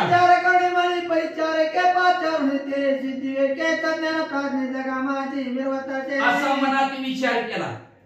आता मोठ्यात असतं, मोठ्याला लवकर बाहेर येता येत नसतं. बघा एखाद्या चित्रात मोठ्याची जर बाहेर असते चालते, जोडत नाही चालत जाते ती. अर्ध्या चांडकला माहिती भवानी पेठ मधनं जाता शेवटीपर्यंत चालत बाबा येतो, काय येतो त्याची त्याला माहिती, त्याच्या जीवाला. पण का पहिलं माणसं निवांत होती, आता डॉक्टर सांगतात फिरत जावा. का कटाळी ना माणसं खुर्चीवर बसू बसू आणि त्यांनी सांगितल्याशिवाय ऐकत नाही, ते फिरत नाही ती. मग म्हणजे असणार हिने विचार केला मनाच्या ठिकाणी आपण स्वतः जावं तर माणसं नावं ठेवतील. दासी होते, सेवक होती, त्यांना बोलवलं, ती पण आडमोठे नव्हते, ज्ञानी बोलवले, प्राज्ञी बुद्धिवांत बोलवले आणि त्यांना काय सांगू लागले ऐका. सम्मुख उभी करा संपुटी दोन्ही बोले वागावटी कवळा पोटे दावा लगेचच आली, हात जोडलं तिनं, नम्रतेनं म्हणू लागली, राणी साहेब कशासाठी मला बोलवलं, काय काम आहे सांगा लवकर. येरी मने वगाच्या गावी आठवला माझे मने परी प्राणाची त्वर करी करे पुरे चढावे. आई गची कामिनी स्तुती केली आलेल्या सेवकाला.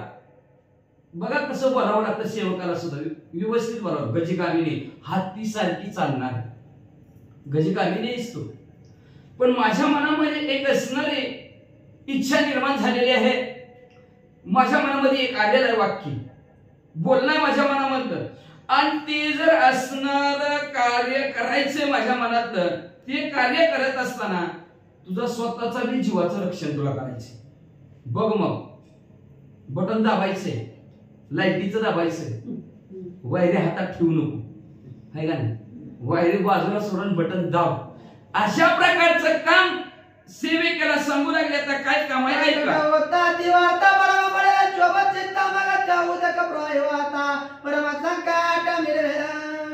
आणि माझ्या मनातली जी काही इच्छा आहे ती तुझ्या समोर जर प्रकट केली, मी जर बोलले आणि तू ह्या कानाची त्या कानाला जर केली, संपलं बघ. तुझं बी काम झालं, माझं बी काम झालं, दोघांचं बी काम झालं.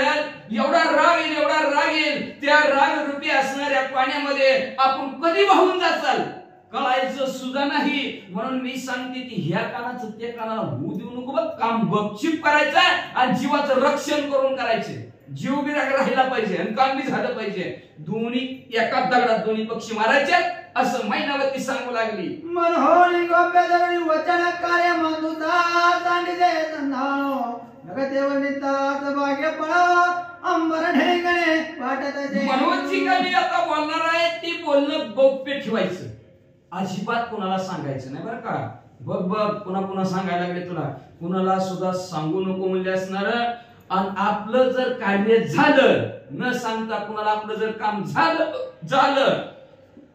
तर आपल्याला एवढं सुख एवढं समाधान वाटल, त्या सुखापुढे आकाश सुद्धा ठेंगणं होईल, अमृताहुनी बोलणार म्हणून माझे का बाणी एवढं भलं मोठं असणार आकाश एवढं वाढ भगवंताचं नामस्मरण आहे, चिंतन आहे. आणि तेवढं आपलं जर भाग्य एवढं उजळलं जाईल आणि एवढं सुख प्राप्त होईल, आकाश सुद्धा ठेंगणं होईल असं मैनावती म्हणून. कोणी दाखविले तुझर तिजर आगोनी कोणी ता प्रविष्ट चरणे मौळे तुरडा पाहुनिया. म्हणून तिनं वरनच त्या दासीला सांगितलं बोटानी टोक टोक टोक ती माणूस आहे आणि तो माणूस चाललेला आहे, त्याच्या डोक्यावर गवताचा भार आहे आणि तो गवताचा भारामध्ये वरच्या वरच चाललाय. भगवती गुणा परिचारिका पाहती झाली झाली दरवेगा अमोळे वारादर देखा सवे सवे चालत जे. लगेच ती दासी पळतच गेली, खाली मारून खाली उतरली गेली आणि जालिंदरनाथ असणारा वाटेने चालत होता. गवताचा भारा डोक्यावर तसंच आदर होता.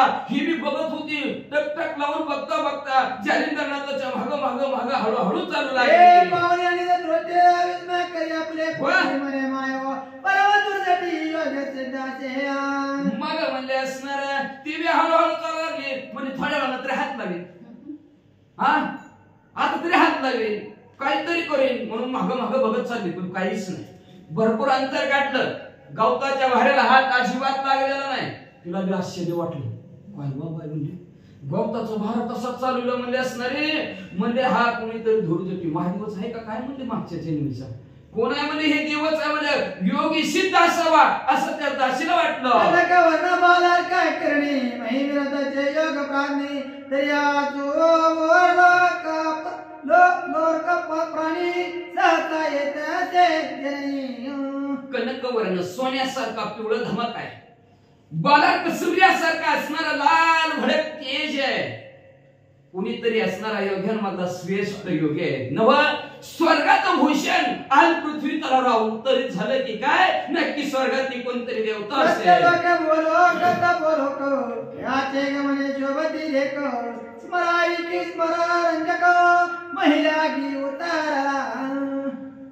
सत्य लोकात असेल, भू लोकात असेल, तप लोकांच्या ठिकाणी असतील, ते ह्या माणसामुळे ती लोक शोभून दिसतील. 21 वर्ग 14 भुवन सर्व शोभून दिसेल ह्या माणसामुळे. असा हा जो काय माणूस आहे महादेवजी असावा किंवा विष्णू परमात्मा असावा. हाय असणाऱ्या पृथ्वी तलावर दोघातनं कुणीतरी पृथ्वी तलावर नक्की उतरलेला असावं असं त्या दासीला वाटलं. हे चित्त भगवती प्रसन्न करू कल्याण धरे रिंघावे. मग कसं का असणार ती दासीच्या बी मनात तसंच आलं. माय म्हणजे ऐका वचन म्हणजे सलील भक्ती, एकनिष्ठ भक्ती करायची.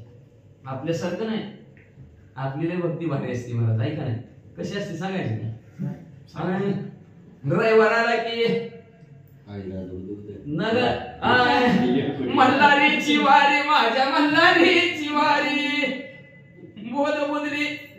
ज्ञान दिवटी उजळा महाद्वारी आणि मल्हारीची वारी माझ्या मल्हारीची वारी.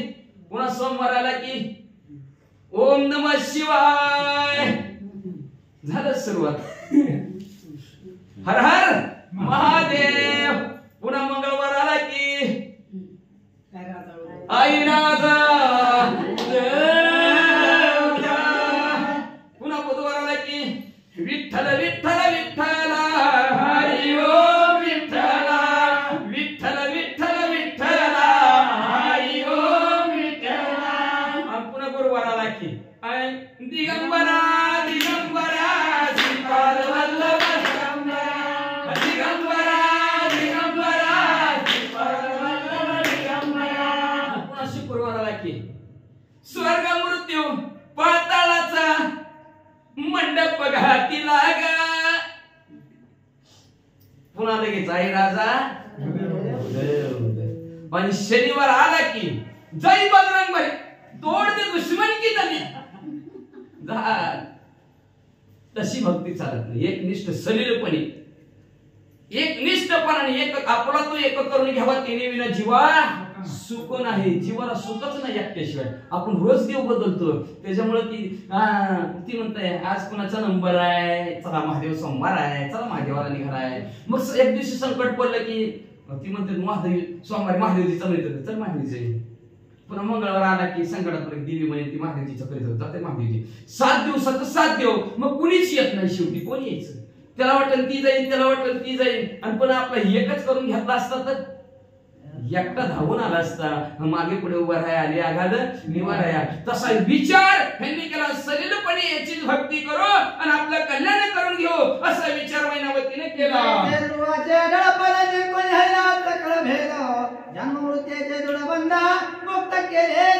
आई जननी आई मध्ये असणार देवाची भक्ती करत असताना वयाची अट नाहीच.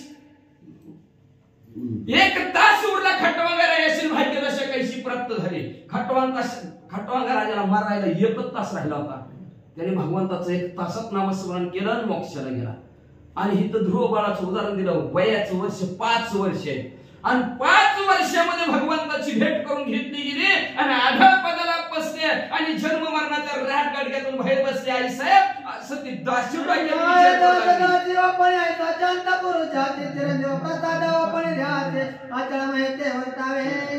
मग म्हणले तशा प्रकारे दास आणि दासी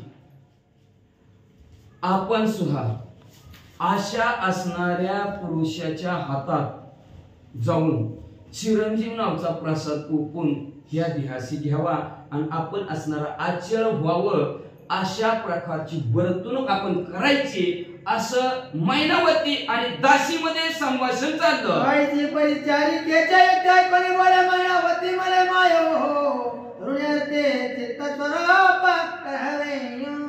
दासी तसं बोलली.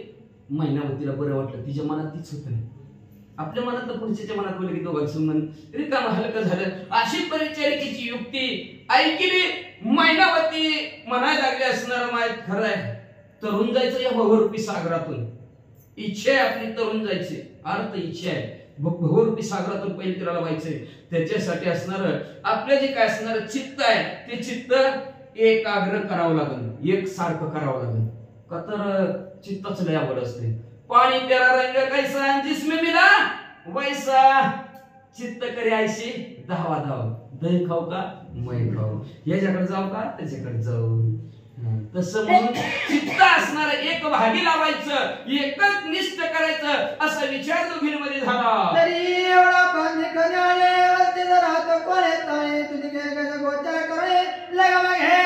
म्हणून ऐक मध्ये असणारा योगी असणारा महान योगी पुरुष आपल्या गावामध्ये येतोय जातोय पण नेमका आज कुठं राहतो कुठं झोपतोय लक्ष देऊन बघून मागायला पाहिजे. परिचारिका जाते झाले सदा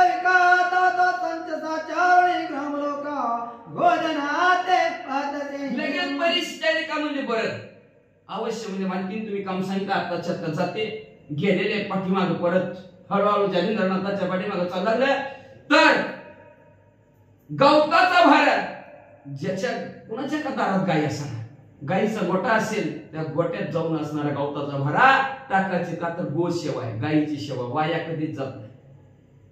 मग असणाऱ्या ह्या गायीची सेवा गवत टाकून जालिंद्रनाथ करत आहे. तवती गोदने ग्रामवाटे अपार जातात ते चवाटे तृण चोरून ते धाटे चोपंची ते गमतते. मग असणारे वाटेत कुणाचं का गाय दिसणार, कुणाची का गाय दिसणार, त्या गायी समोर गवताचा भरा टाकायचा. बघा काय सेवा असेल. गवताचा बेंडा कापायचा, डोक्यावर ठेवायचा आणि गायीला दान करायचं. खरं तर श्रेष्ठ असणार गायीची सेवा. आपण म्हणतो गायीच्या पोटामध्ये 33 कोटी जीव आहेत. गायीचं असणारं गोमूत्र घेतलं तरी असणारं सर्व तीर्थ केलेल्याचं पुण्य प्राप्त होतं. असं महान गायीचं असणारं कार्य आहे. एवढी असणार गाय म्हणून ते गायीची असणारी सेवा करतात. ही असणार पाहिलं दाशीनं म्हणजे असणार गायीच्या गोट्यात भरा टाकायचा आणि पुढे चांगल्या मार्गाने निघायचे. तवती दासी मागे मागे जातात ते लग बगे मगा गंधगले कुशळ वेगेचा होण्या बैतरा. मग ती दासी हळू तिच्या पाठीमाग म्हणजे कुठनं गेल्यात, म्हणजे परापर्यंत गेले, परापर्यंत माग परत तिकडून टर्न मारला म्हणजे चावडीपर्यंत गेल्यात. बरं झालं, चांगला मार्ग आहे म्हणजे. पण चावडीच्या पूर्ण खाली नरांड्यात उतरायला लागलं, नरांड्यात उतरायला लागलं ती वरच त्या कडावर थांबली आणि जालिंद्रनाथ नेमकं नरांड्यात थांबले. ते जन एक उभी लावून पाहतात त्याच्या चळपण सूर्य पावतो तमान अचळ तार रक्षणे. मग त्या टँकरावर क्षणभर उभा राहिली. काय करतात पुढे, तर नेमकं ही पुलाच्या तिथं थांबली, अचळ न हालता. जसा एखादा पर्वत असावा आणि पर्वत याच्या जागेवर ठेवावा तसं जाऊन बसलेले. जागच्या अजिबात हालत नव्हता म्हणजे असणारा सूर्य असणारा मावळलेला होता आणि त्यावेळेस तिथं जाऊन बसले. मागती आणि वाता कृत्य पूर्ण झाली संगती अमुक स्थानी चित्त भगवती प्रसन्न चेते आहे. लगेच दाशी पळतच आली तिथून माघारी आणि मैनावतीला सांगितलं, राणी साहेब तुम्ही ज्या चित्त भगवतीला प्रसन्न करून घ्यायचे ना, ती चित्त भगवती शांत म्हणजे आपल्या त्या गल्लीमध्ये निवांत बसलेले आहे. उचित जागा दुर्गा दुर्गंध एकदम मायवते सर्व एकांत यातानी पिशाच वंतवत वस्ती लागी ठिकाण. वस्तीचं ठिकाण आहे का, एकांत असावा, सगळ्याचा अंत झालेला असावा आणि एकटा उरलेला असावा, तेव्हा ध्यान होत असत. नाहीतर आपलं एकटं राहतच नाही कधी. ती तरी डोक्यात येतंय, ही तरी डोक्यात येतंय, मनात तिकडच जातंय आणि पुन्हा शरीर हितं मनाने इकडे तिकडं. काय उपयोग आहे का त्याचा. एकाचा सुद्धा अंत झाला पाहिजे, सगळी संपली पाहिजे. आपला सर्व संगी विटाला तो एकला होय, अशा प्रकारची दशा व्हायला पाहिजे. अशा दशेमध्ये एकांताच्या ठिकाणी जालिंद्रनाथ बसलेले आहेत. मग ती एकांताची ठिकाण कुठं होती, माणसं कुठे बी जाते पण असं गाण्यात आली बसतो, दुर्गंधी वास येत होती, वास अतिशय वाईट वास तिथनं येत होती म्हणजे असणार. मग अशा ठिकाणी बसलेल्या तिथे भूतासारखं जे ते रावेश मानस कर गंधर्व गर्दमय पुळे गंध पारो वस्ती राजन पिशाच वरगते वरगते. जितेंद्र हे श्वान सुकर. जित श्वान म्हणजे कुत्र आणि सुकर म्हणजे डुक्कर. जिथं कुत्र बी राहत नाही डुक्कर बी राहत नाही, एवढी घाण जागा आहे. आता कुत्र आणि डुक्कर कुठं राहते, पण डुक्कर आपण बघितलं कुठं राहते ती, किती घाण जागा असते, कशी डोळते ती त्याच्यात. तसलीच त्यांच्यापेक्षा जास्त घाण, तिथल्या घाणीपेक्षा जास्त घाण आहे म्हणजे. आणि निस्ता चिखल आहे, वास घेऊ सुद्धा वाटत नाही. निस्ता काळा भंगार चिखल आहे म्हणजे. आणि त्या चिखलाच्या ठिकाणी म्हणजे असणारा भूतासारखं बसलेले. आपण म्हणजे काय भूतासारखं बसणार, कुठं बसायचं कळतं का नाही तुला. आणि तिथं बसल्या तरी सुद्धा म्हणजे असणाऱ्या मुखात ना श्रीराम जय राम जय जय राम, श्रीराम जय राम जय जय राम, श्रीराम जय राम जय जय राम, श्रीराम जय राम जय जय राम असं म्हणत आहेत. तू म्हणता असं काय म्हणतात रोज, झुपीचं औषध वाचा. आयती ऐकणी त्याची वाणी मुळे तिरोचु वाहणे रहित होता जन संबोधयाने मग जाऊ दर्शना. मग अशा प्रकारचं तिचं बोलणं ऐकलं मैनावतीनं. त्या गल्लीत बसलेल्या आहेत, मुखात असणार असं श्रीराम जय राम जय राम ऐकू येते म्हणले.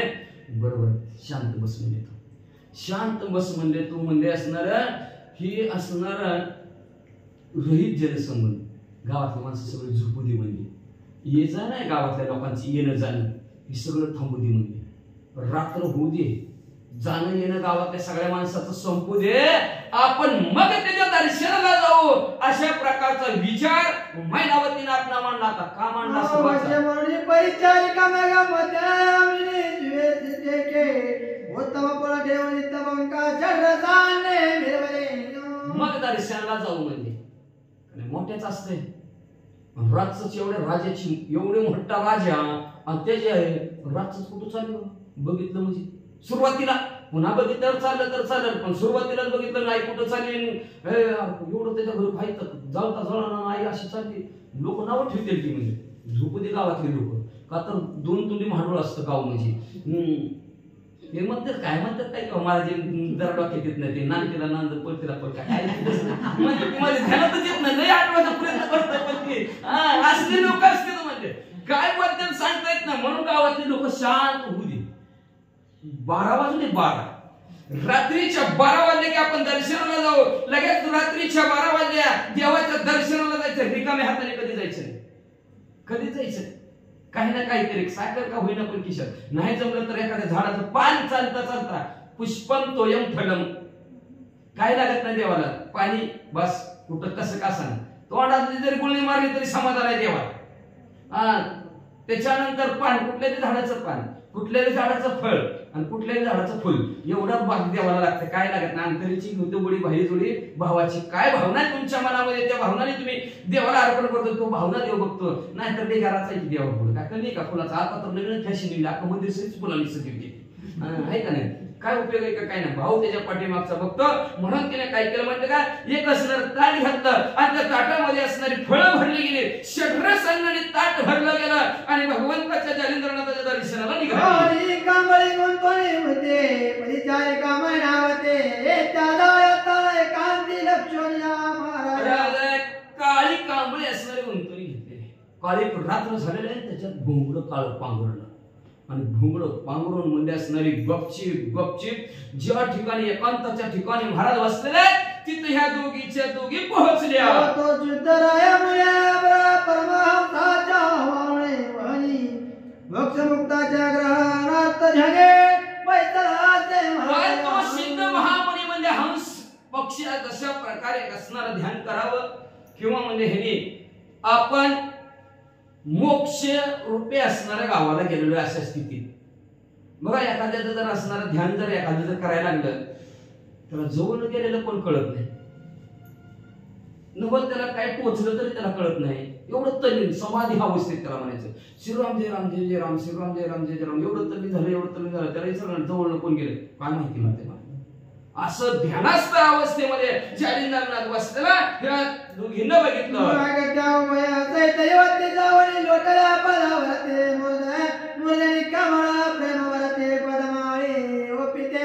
मग त्या दोघी असणाऱ्या जालिंदरनाथाच्या जवळ गेल्या आणि दोघींनी आपलं असणारं डोकं जालिंदरनाथाच्या पायावर ठेवलं.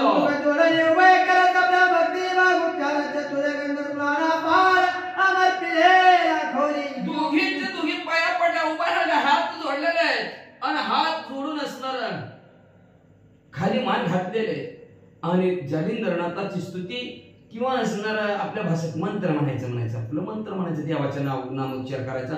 तशा प्रकारचं असणार जालिंदरनाथाची स्तुती भक्तियुक्त अंतःकरणाने काय करू लागले, काय म्हणतात.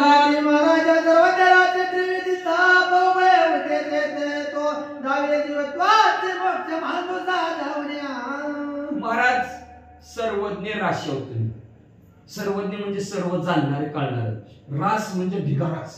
रास कुठं असते, रास खळ्यावर बंद झाली आहे का नाही. तसा असणारा सर्वज्ञ राशीत रास भिगारा जाऊ म्हणजे तुम्ही ज्ञानाचा म्हणजे एवढं तुम्ही आहोत म्हणजे माहिती आहे आम्हाला म्हणजे. पण त्रिविध ताप आहे आम्हाला, आध्यात्मिक आधी भौतिक आणि आधी दैविक, हे तिन्ही तापाने आम्ही होर पळून चाललेले. आध्यात्मिक ताप आहे, देवदेवता पण होणारा आध्यात्मिक ताप असतो. आधी दैविक ताप आणि आधी भौतिक म्हणजे ती असणारा यमाकडून जाणारा आधी दैविक, आधी भौतिक आणि आधी जैविक जीव मात्राकडून गांधीला माशी चावणं, हे चावणं, ही होणं, ती होणं, या त्रिविध तापाने घोर पळून निघालेलो म्हणजे महाराज. तर असणारा हा त्रिविध तापा असणारा संपवण्यासाठी, का तर ह्या त्रिविध तापाची एवढं असणाऱ्या अंगाला होरपळून निघू लागलेलं, ह्या ध्याला एवढा त्याचा त्रास आहे, एवढा त्रास आहे, त्याच्यामुळे आम्ही आज तुमच्याकडे आलेलो. तर आम्हाला मोक्ष रूपी असणारं साधन किंवा मोक्षाच्या गावाला घेऊन जावा, मोक्ष रूपी धनाचं गाठोडा आमच्या हवाली करा, असं दोघी म्हणू लागले.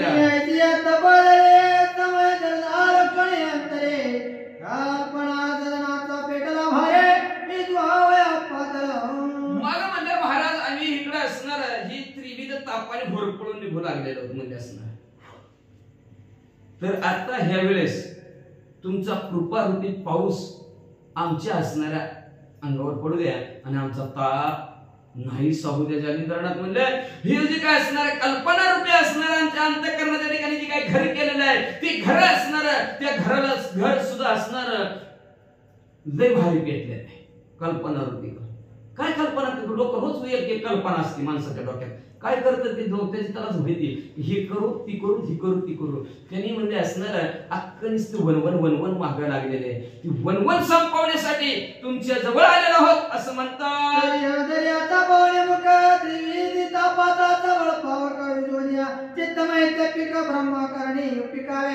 मग तुम्ही औदार्य रूपी असणार तुमचा चेहरा पाहिला, षडगुण ऐश्वर्य संपन्न असतं त्याच्यात औदार्य दिन, त्याला औदार्य म्हणतात.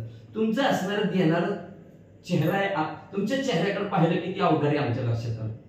तर तुम्ही काय करा, आमच्या जे काय देहाच्या ठिकाणी असणारा हा जे काय त्रिविध तापाने आमचा देह जे काय होरपळून निघायला लागलेला आहे त्याला असणाऱ्या संपवून टाका, विझवून टाका आणि हे देहाच्या ठिकाणी ब्रह्मरूपी असणारा बी पेरा, कानात बीज मंत्र तुम्ही टाका, आमचे गुरु तुम्ही व्हा. याचा अर्थ असा आहे तुम्ही आमचे गुरु व्हा असं ते दोन्ही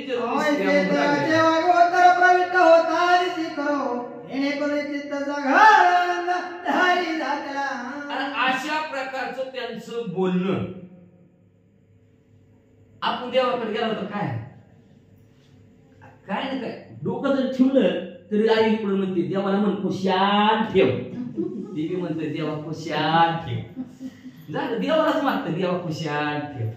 खुशाल कशाला ठेवते, त्याला माहिती आहे जन्माला उभे घातले का माणसाचे खुशालच ठेवणार ती. पण आपलं कर्म झोल देतो त्याला काय करणार, कोणी कर्म चांगले केले की देव खुशाल. सगळ्याला काय देवाची काय भाऊ आहे काय आपण, त्याला चांगलं ना आपल्याला वाईट. कर्माचा झोल असतो, दोन भाऊ असते तरी व्यवस्थित एकाचं चांगलं असतं एकाचं वाईट असतं, का तर कर्माचा झोल असतो मागच्या जन्मीचं.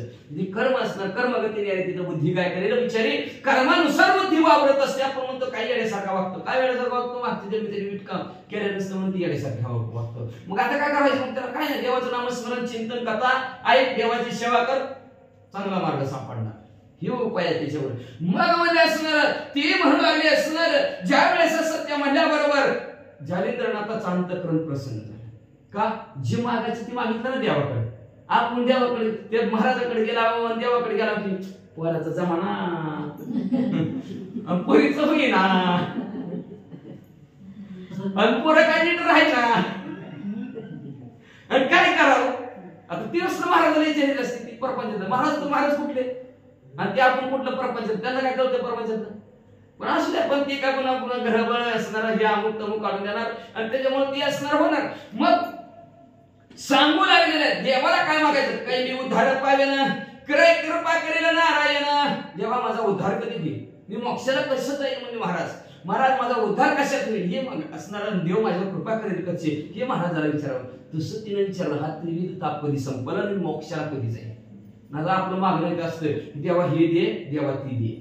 हा देवाला काय मागायचं, काय मागायची गरज नाही. न सांगितलं तुम्हाला येते अंतर, न सांगता आपल्याला काय पाहिजे ते देवाला माहिती असतं म्हणून देव बरोबर आपल्याला देतोय. म्हणून नाही तर सगळ्याला सारखंच देवाने दिलं असतं तर सगळी ताटा अंबानी कशाला झाली असती. म्हणून ज्याला जे पाहिजे ते आहे रे, सगळ्याला सारखं देऊ देत असतं. पण इकडे असणारे अशा प्रकारचं ती बोलल्याबरोबर या जालिंदरनाथाचं मन अंतःकरण असणार प्रसन्न झाला, आनंद असणारा मनाच्या ठिकाणी जालिंदरनाथाच्या दाटला गेला. दाटला परी संकोचित चंद्राकाशी उदिता माहित हरी भक्ती पंक्तिका चक्रवातात चळी वेदावा. मला म्हणजे जसं असणार चकोर पक्षाने चंद्राला पाहिल्यानंतर जसा अनुभव आहे किंवा पौर्णिमेचा चंद्र पाहिल्यावर सागराला जशी भरती यावी तशा प्रकारचा जालिंद्रनाथाच्या अंतःकरणाच्या ठिकाणी आनंद झाला ती बोललेला ऐकून. पण हाय बाबा कोणीतरी आपल्या माझं भेटो माझं जातीचं आपल्या जातीचं कोणतरी भेटलं बाबा मोक्षाला लाव म्हणणार म्हणून जालिंद्रनाथाला आनंद झाला. मग असणारा जालिंद्रनाथ असणारा अंतरा झाला. पण म्हणले ऐसी चित्त यदोनी नाता दाविता झाला तीव्र होता महिनामध्ये सबळ चित्ता किंवा कसोटी वाताचे असं चित्ताच्या ठिकाणी पहिल्याच भेटीत तिथं झिजवावं लागतं. आज माळ घातली की महाराज सगळ्यांनी पाड्या पडावून दाक्षाना तर का म्हणे इथे नाही चालत तातडी करून परमार्थाची करावी तातडी परमार्थ करत असताना तातडी करावी. पण तुका म्हणे इथे नाही चालत तातडी ही तर महाराजांच्या बाबतीत तातडी चालत नाही दमानी असते. कधी ना कधी भगवंत त्याच्यावर प्रसन्न होत असतो.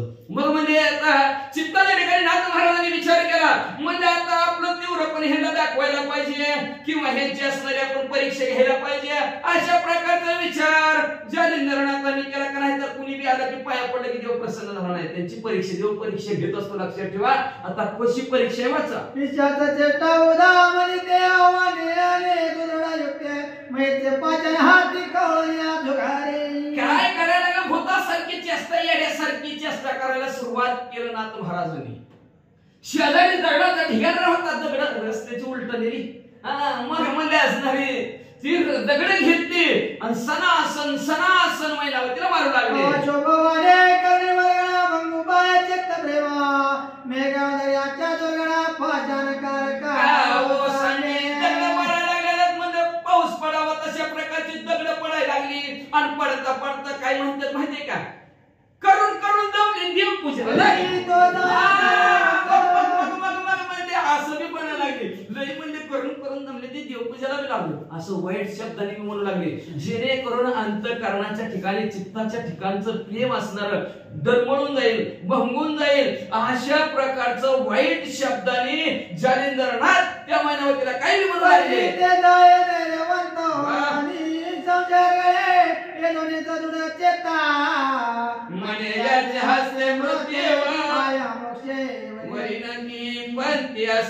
जाया धैर्यवंत जाया मैनावती धीर सोडला नाही निष्ठा निष्ठे अजिबात नाही.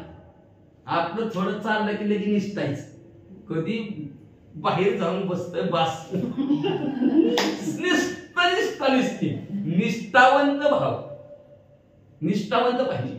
हालच्या हाल जागच्या हल्लीच नाही. दारोडे बायकोला मारत आहे की काय म्हणणार जीव मार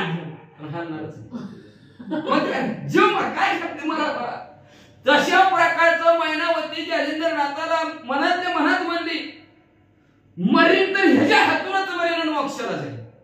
जात हल्ली नाही धीर सुटू दिला नाही धैर्य संपू झालं नाही मांडी घालून जागच्या जागेवर बसते.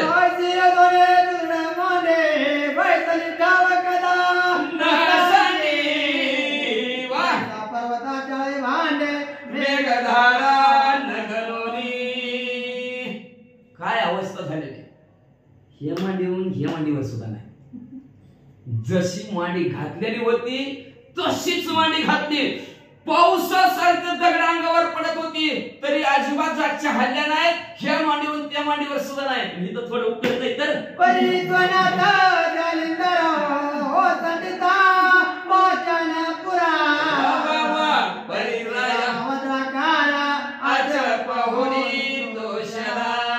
मग त्या नाथ जालिंद्रनाथाने पाच दगडाचा पुरच तिच्यावर सोडला. परीक्षाची असणारी ती मैनावती अजिबात खाल्ली नाही. पहिल्या परीक्षेत पास 100% पहिलाच नंबर मैनावती झाला. मग त्या झाडाने पाचन झाले मले कोण तो सांगत ओळखी माझ्या प्रते लाग पाळती केली का. पहिली परीक्षा दगडाची संपली. बस किती दगड मारायचे म्हणजे मनाला आनंद वाटला जालिंद्रनाथाची. पहिल्या पेपर मध्ये पहिल्यांदा पास पहिल्या मार्काने. दुसरी परीक्षा घ्यायला जालिंद्रनाथांनी सुरुवात केली दगड पास केली. म्हणजे अरे कोणाच का तू म्हणले कोण दिसली नाहीत काय म्हणजे मीच दिसलो काय म्हणजे तुला हो तिकडे जा अशा प्रकारचं बोलू लागले हो गणिता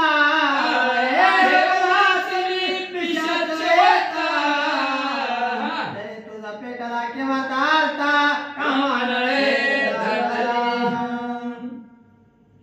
तुझ्या अंतःकरणाच्या ठिकाणी असणारा काम उत्पन्न झालेला आहे आणि तो तुला काम अनावर झालाय म्हणून मी असल्या घाण वास येतोय दुर्गंधी अवस्थेत बसलेला आहे असलेल्या गल्लीत बसलेला आहे उगाच येण्यासारखं भूतासारखं मी बसतोय तरी तू माझ्याकडे आलीस या अर्थी तुला कामात झाली काम तुझ्या अंगातून वसांडून व्हायला लागलाय जा की तिकडं सवना कोणाचे नितंबिरे वेली वदाओ सुहानानी आम्ही तप्या लक्ष ध्याने लक्ष भंगावया का आली गणेश मात्री सरस्वती मात्री नमताय नमो नमः या वरी वनती महाराजा त्रिचे लोचन राजा विजय ध्वजाय दयाचे कांता सर्वज्ञ भोज धर्म पत्नी ऐका महाराजा हे असणार हे पट्टण गावचा राजा त्रिलोचन त्याचं नाव आहे म्हणजे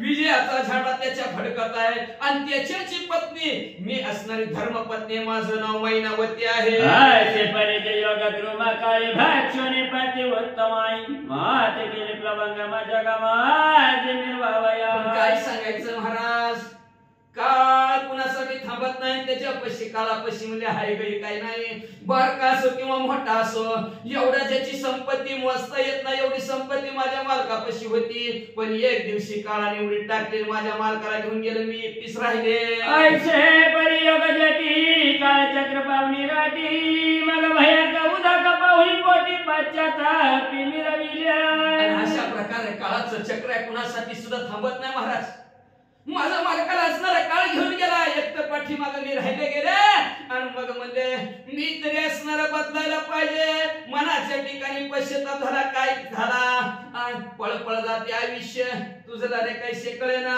2 दिवसाच्या समयांसाठी आलास रे पाहुणा पाहुणा म्हणून आलो ह्या जगदानातील बिहार झालं काळालाच विश्राम गेलं मग अजून किती आहे अवकाशी तुझी काळ वाट तुझी पाहत आहे ही माझ्या ध्यानात आल्याबरोबर काळे पतीची केली गती तशीच करील मामा होती तरी मानव संदीपाती आरुकमा ते होई काय मग महाराज जशी माझ्या मालकाची काळाने गती केली तशाच प्रकारची असणारी काळ माझी सुद्धा गती करल म्हणून म्हणजे असणारे महाराज मी ही काळ रूपी असणार चक्र बाजूला सारण्यासाठी तुमच्याकडे आले येरी म्हणे तनु भरता पावनी लया त्वरिताय कवनात विकाळ चरित लोटसी तुझे नरियाय मग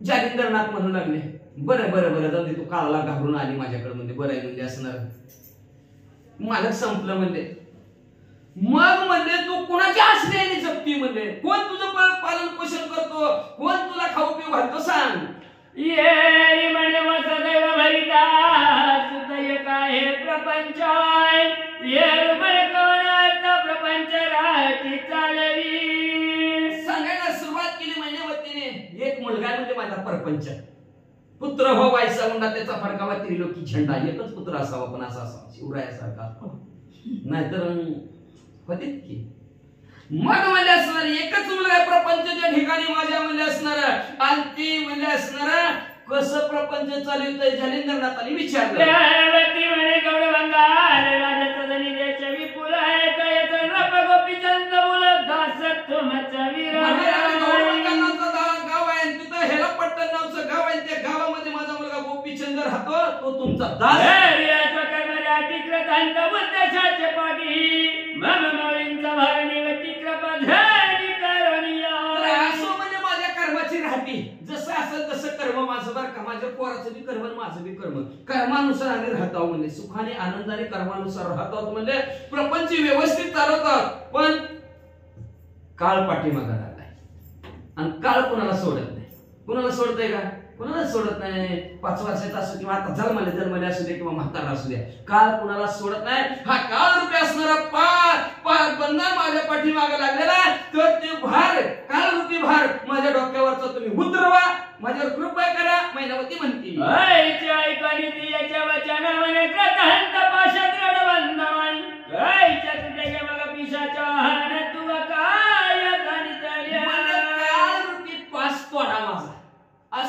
बरोबर जालिंदरनाथ काय म्हणतात माहिती का, तुला कसं कळलं येड्यासारखा माणूस मी मोतासारखा इकडे या गल्लीत बसलोय असल्या, पण माझ्या हातून ती काळाचा पास तुटल हे तुला कसं कळलं?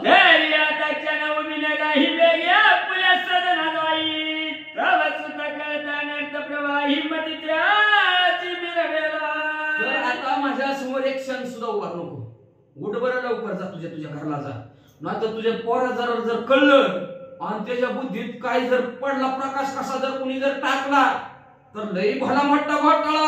आईचे बोलत संग पंगे तो मित्र उदयाचा पाहिला मार्गाई वेग नमस्कार आणि स्वामीचा वेग सदन प्रयत्न. अशा प्रकारचं असणारं लोकांचं संभाषण झालं गेलं, लगेच दिवस उजळायची वेळ उजळायला लागला होता, तेवढ्यात उठली ना आपल्या घरी आली. पातळी पर्यंतली होग चित्तासरी ती दाखला भगती तळवळ प्रसाद मागत पारवी भेटावया. लगे असणारी घरी आली, दिवस उजळायच्या टायमाला तरी घरात काय लक्ष लागणार म्हणजे चित्ताच्या ठिकाणी तळमळ, काही उद्धार पावले काय कृपा करायला तळमळ सारखी कवा रात्र होती, कवा त्या असणाऱ्या जालिंदरनाथाला भेटायला जाते. आईच्या तळमळे दुःख व्यथा तो दिनकर लोटला असताय होता चंद्रावी कात दिवनी तवी कसली आनंद. मग लगेच असणार असं तळमळ दुःख अवस्था होत होती, तेवढे दिवस सुमावळला. दिवस सुमावळल्या बरोबर जसं चंद्राचा प्रकाश पडल्यावर असणार एखाद असणार कमळ किंवा स्त्रीला आनंद व्हावा तशा प्रकारचा तिला आनंद व्हायचा. हो लागेवणी परिचारिका त्याची आईचा जरी विवेक आहे प्रति पावणी योगी प्रगहन कचरणी माता झाल्याबरोबर परीच दासीला बरोबर घेतलं, जालिंदरनाथ तिथं बसलेल्या तिथे गेल्या, लगेच त्यांच्या पायावर डोकं ठेवलं. सरळ भक्तीची करुणी दाटीचा ग्रह चरणी घातली मिठी पद कळणे आता पुढे पद चुरी प्रेमाने मग सलील भक्तियुक्त अंतःकरणाने महाराजाच्या असणाऱ्या पायावर डोकं ठेवलं, महाराजाच्या जवळच बसले आणि महाराजांच्या पाय चिपू लागले. सेवा दोन प्रहर करिता गंभीर करते बहुरी नमस्कार स्वामीची करुणा उठत बरोबर आहे का? मग म्हणजे अशा प्रकारची सेवा करता करता करता रात्रीच्या 2 प्रहर झाल्या बरोबर असणारी ती उठली, पुन्हा स्वामीला नमस्कार केला. हो नायवणी याचा जणी आचार्य आपली प्रभंजन हरी असत होताची वासरवणी स्वामीशी जावणी लक्षित असणारा दिवस उजळायच्या टायमाला घरी यायचं, दिवसभर घरचं असणारं प्रपंचातलं काम करायचं, रात्र झाली की जालिंदरनाथाच्या भेटीला उदय रावणी प्रेमाची सेवा करता असे म्हणून धर्मापरी सेवा करता अशा महासवगमाधीन लोटवणी गेले सद्भावाचा अंतःकरणाच्या ठिकाणी उदय झाला तिचे. लक्षात ठेवा, सद्भाव झाली या जागृत प्रगटे नारायण भाव पाहिजे. तो भाव जर असणारा प्रगट झाला की भगवंत प्रकट होतो. सद्भाव तिच्या अंतःकरणाच्या असणाऱ्या त्याचा उदय झाला, प्रेम अंतःकरणाच्या ठिकाणी निर्माण झालं, तिला सारखं कधी सेवा करेल असं त्या मनाला वाटू लागलं. मग असं रोज सेवा करता करता करता करता 6 महिने झालं. या परिपणे केलीवची कालकी दाटली अपरमाईची परिसेवा करावा याची पातळी नित्य नेमाने दिवशी म्हणजे असणार असं सेवा करता करता काळू की रात्र होती, त्या रात्री असणारे मनोधर्माने सेवा करण्यासाठी जालिंदरनाथाच्या जवळ आली. मुलगी खाली अंकदेव ठेवणी आले त्याचे काय त्या संगीत योगी नायक काय करीत झाला पाहिजे. पातळी नित्य नेम पाहिजे बरं लक्षात ठेव. का तर नियमा वाचुनी तुका म्हणे नाही काही, नियमा वाचून काहीच नाही. जिथं नित्य नियम आहे, नित्य नियमाना मी प्राणी दुर्लभ लक्ष्मी वल्लभ तया जवळ, जिथं नित्य नियमाने भगवंताचं नामस्मरण करतं तिथं भगवंत त्यांच्या जवळ असतं. पण आपला नियम नसतो, नित्य म्हणजे रोज नसतं, कवा तरी ती सांगते मग सांगितलं ना तसं असतं. त्याच्यासाठी कुठलंही करायचं नियमाने करायचं, नित्य करायचं, रोज करायचं नियमाने करायचं, नाहीतर नाही केलेलं बरं. मग ते तिकडे जायचंच नाही. आपलं काय करायचं, केलं तर नित्य आणि नियम असावा. नित्य नियमाने रोज जाता जाता 6 महिने केलेले आहेत. 6 महिने एका दिवशी काळू रात्र पडलेली होती आणि त्या दिवशी असणार जालिंदरनाथानं आपलं त्यांचं डोकं असणार आपल्या मांडीवर घेतलेलं आहे, डोकं चुरत आहे, पाय चेपत आहे आणि असं करता करता काय झालं.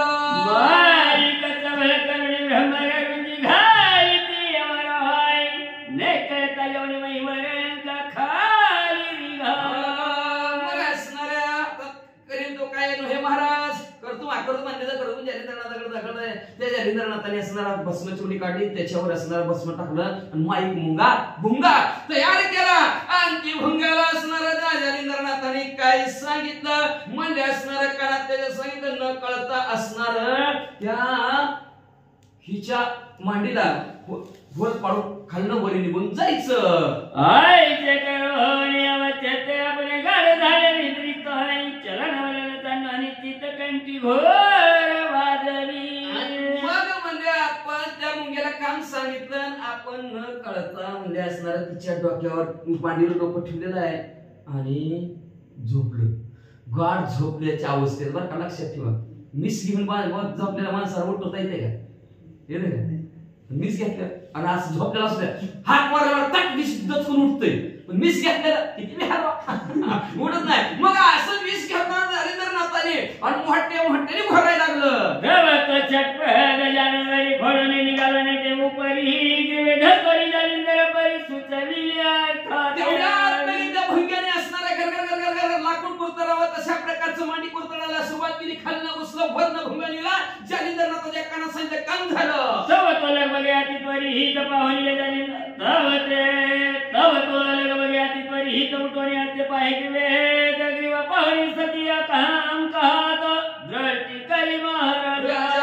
लगेच भुंगाने पूर्ण दिशा सांगितलं काम झालं म्हणलं की जालिंदरनाथ उठले. उठून म्हणलं असणारा लगेच त्या असणाऱ्या मैनावतीच्या मांडीकड जालिंदरनाथाने पाहिलं. का भोळणी पडे चित्र रुधिर गाठले महिया पार ते पाहुणे जालिंदर धैर्य त्या मांडीला भुंग्याने फोडून म्हणले रक्ताचा पाठ्यासनं खालीनं वाहू लागलेला होता. जालिंदरनाथाने बघितलं आणि तिचा धीर बघितला. धीर सुटतोय का नाही? आपल्याला की धीर सुटत असतं, देव करायला धीर सुटतं आणि बाकीच्या कामाला नाही सुटणार. देवाच्या टायमाला धीर सुटतं का? किती वाऱ्या पडायच्या, इतक्या वाऱ्या केल्या, इतक्या तिकडं बसून ती फारशा सुद्धा मऊ झाले देवळात. आपण देवाची आद्वारी उपाक्षण भरी तिने चारी मुक्ती साधी दिल्या. आम्ही बसून फारशा सुद्धा मऊ झाल्या तिथल्या, पण मुक्ती मिळली नाही. त्याच्यासाठी द्वार वेगळंच असतं. ती द्वार भक्तीचं द्वार असतं. ती भक्तीच करताना नुसतं बसायचं, टवाळक्या करीत बसायचं आणि असणारा निंदा करत बसायचं. पाप वाढत असतं, पण ती जी पाहिजे ती करत नाही. त्याच्यामुळं अशी परिस्थिती होती. मग असणार रक्त बघितलं जालिंदरनाथाने आणि तिचं धैर्य, तिची निष्ठा बघितल्याने बघून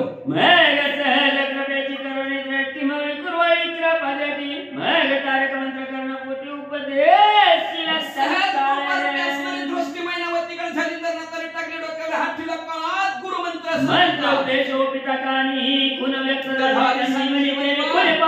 ब्रह्म व्यक्त झाली. कानात पडला, उपदेश कानात पडल्या बरोबर असणारी ब्रह्ममय दृष्टी झाली गेली. संजीवनी आपला चिरंजीव झाल्यासारखं तिला वाटू लागलं. जीवती तुका संगमस्तावरी ब्रह्मभुवन पासून आकारी ब्रह्मदृष्टी कशी दृष्टी झाली गेली. जेवढं ती काय दिसतं सगळं दिसणार ब्रह्ममय झालं, दिवस दिसू लागलं. ऐसावता चमत्कार मगमौली देवीच्या नावावर म्हणे महाराज सगळा व्यापार आधी मिरवाला चमत्कार तिच्या ध्यानामध्ये झाल्याबरोबर तिने आपलं डोकं जालिंदरनाथाच्या पायावर ठेवून महाराज म्हणजे महाराज आज व्यापार सुफळ झाला गे माय. या परितो पहाळ मुक्त जाणी आणि करिता झाला करणे मंत्र प्रयोग संजीवनी ते देही प्रेरित जगतामध्ये श्रेष्ठ असणाऱ्या कृपळ असणाऱ्या जालिंदरनाथाने भस्माची उडी काढली. त्याच्यावर संजीवनी नावाचा मंत्र म्हणले भस्माची उडी कपाळाला महिनावती निर्जीवित वा काही करीला तो महिनावतीशी अमरवेला देही ठेवली असे जिवंत करणारी संजीवनी नावाचा मंत्र आहे. तो संजीवनी नावाच्या मंत्राची भस्माची उडी कपाळाला लावल्याबरोबर जिवंत असणारा चिरंजीव जैसे रामे दानव कुशी चिरंजीव केले विभीषणाची तैन्याय महिनावतीशी श्री जालिंदर केले पहिले. राक्षसाच्या कुशीत जन्मलेला विभीषण काकाने प्रभू रामचंद्राने लंकेचं राज्य केलं तसं महिनावतीला चिरंजीव जालिंदरनाथाने केला. नित्य भक्ती प्रेम भक्ती विशाल मिळवे भावती दिवरी आणि एक काम उद्याला ती पुत्र मोहे भक्ती करू लागला. नामस्मरण चिंतन करता करता एक दिवशी काय आलो म्हणा मुलाचं कसं होईल माझ्या मनात म्हणे चमत्कार जाणून भेदली तीर ब्रह्मरेच्या दुःखाचा घाय निवार जानवरी मिरवला. मग म्हणजे मनात म्हणायला लागली एवढं मोठं भाळ भुंग्याने मांडी कुरतवडली. लई मोठं दुःख झालं, लई मोठी जखम झाली, रक्त बळाबळा वाहिलं. पण गाय पटाने महाराज शुद्धा चालवला पोरत या वैत स्पर्शता करत जायची तैसी मी रहिली हात होता मलंजाली जर निस्ता हात लावला तर जशीच्या तशी मांडी म्हणजे पहिल्यासारखी दिसू लागली. तरी सध्या चमत्कार झाला महाराजी गोचर आणि गेले सनातन सार ब्रह्म व्यक्ती परायण. सध्या मला चमत्कार दाखवला. मांडीला जखम सुद्धा नाही. मलमपट्टी करून औषध लावून तिथे खोल घातले दिसला असता आपल्या जखमीचा. पण तसं नाही. पहिल्यासारखी कातडी तेजस्वी दिसली. म्हणजे ही चमत्कार पाहिला आणि माझ्या डोळ्याने स्वतः पाहिला. मी अनुभव घेतला आणि एवढंच नाही माझी दृष्टी ब्रह्ममय केली. मला देव पाहावयास अशी गेलो की ते देवाची भोवणी ठेवलं. अशा अवस्थेवर मला निहून ठेवलं. आता वाचा तेरी चिरंजीव पद देवनी माते अचल केले त्रैलोक्याचे याची रीती माझ्या सुताचे होते तरी फार बरे. म्हणजे मला चिरंजीव केलं.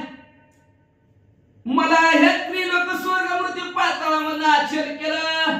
मला आढळ पदाला लावलं महाराजांनी. चिरंजीव पद मला दिलं. पण ह्याच्यासारखंच माझ्यासारखंच माझ्या रिपोर्टला केलं तर लय बरं होईल. 10 वाजल्यात म्हणजे आता ऐसे निद्रण मानसी वियोगवत व्यथावरील देहाची ती व्यथा नरहरी वंशी धुंडी सूत मानू सांगे. अशी योजना तिनं मनात आखली. काय आखली? माझं जसं झालं तसं माझ्या पोराचं व्हावं. पण आता पोरग बी कसं हाय कसं नाही काय किती सांगितलं तरी ऐकतच नाही म्हणते. अवघडच आहे का नाही? मग आता मनात तर आईच्या हुरहुर आहे. जसं माझं कल्याण झालं तसं पोराचं बी व्हावं. लय असणारी वियोगाची व्यथा तिच्या ध्येयाला लागलेली आहे. महाराज सूर्य नरहरी वंशातील धुंदीचा मुलगा असणार मानू म्हणू लागले. काल रात्रभर म्हणजे आता अशीच 10 वाजल्यात. त्याच्या निंदनाची वेळ झाली म्हणजे असणारी आता झोपण्याची विश्रांतीची झोप काय झोपत नसते ते महाराज. मग म्हणजे असणारी त्यांची विश्रांतीची सोय झाली. वेळ झाली जरा त्याला विश्रांती घेऊ द्या. उद्याच्याला तुमचं आणि तुमच्या मुलाचं कल्याण. कानिकनाथाच्या हातून पुरा असं म्हणतात. शांत असणाऱ्या ग्रंथ करते त्यांच्या सद्गुरूला शरण गेले आणि शरण जाऊन म्हणतात मैनावती कळकळाची रात्र म्हणजे असणाऱ्या उदिशा म्हणजे असणाऱ्या ते फोन करू कानिकनाथांना वरनं खाली येतील.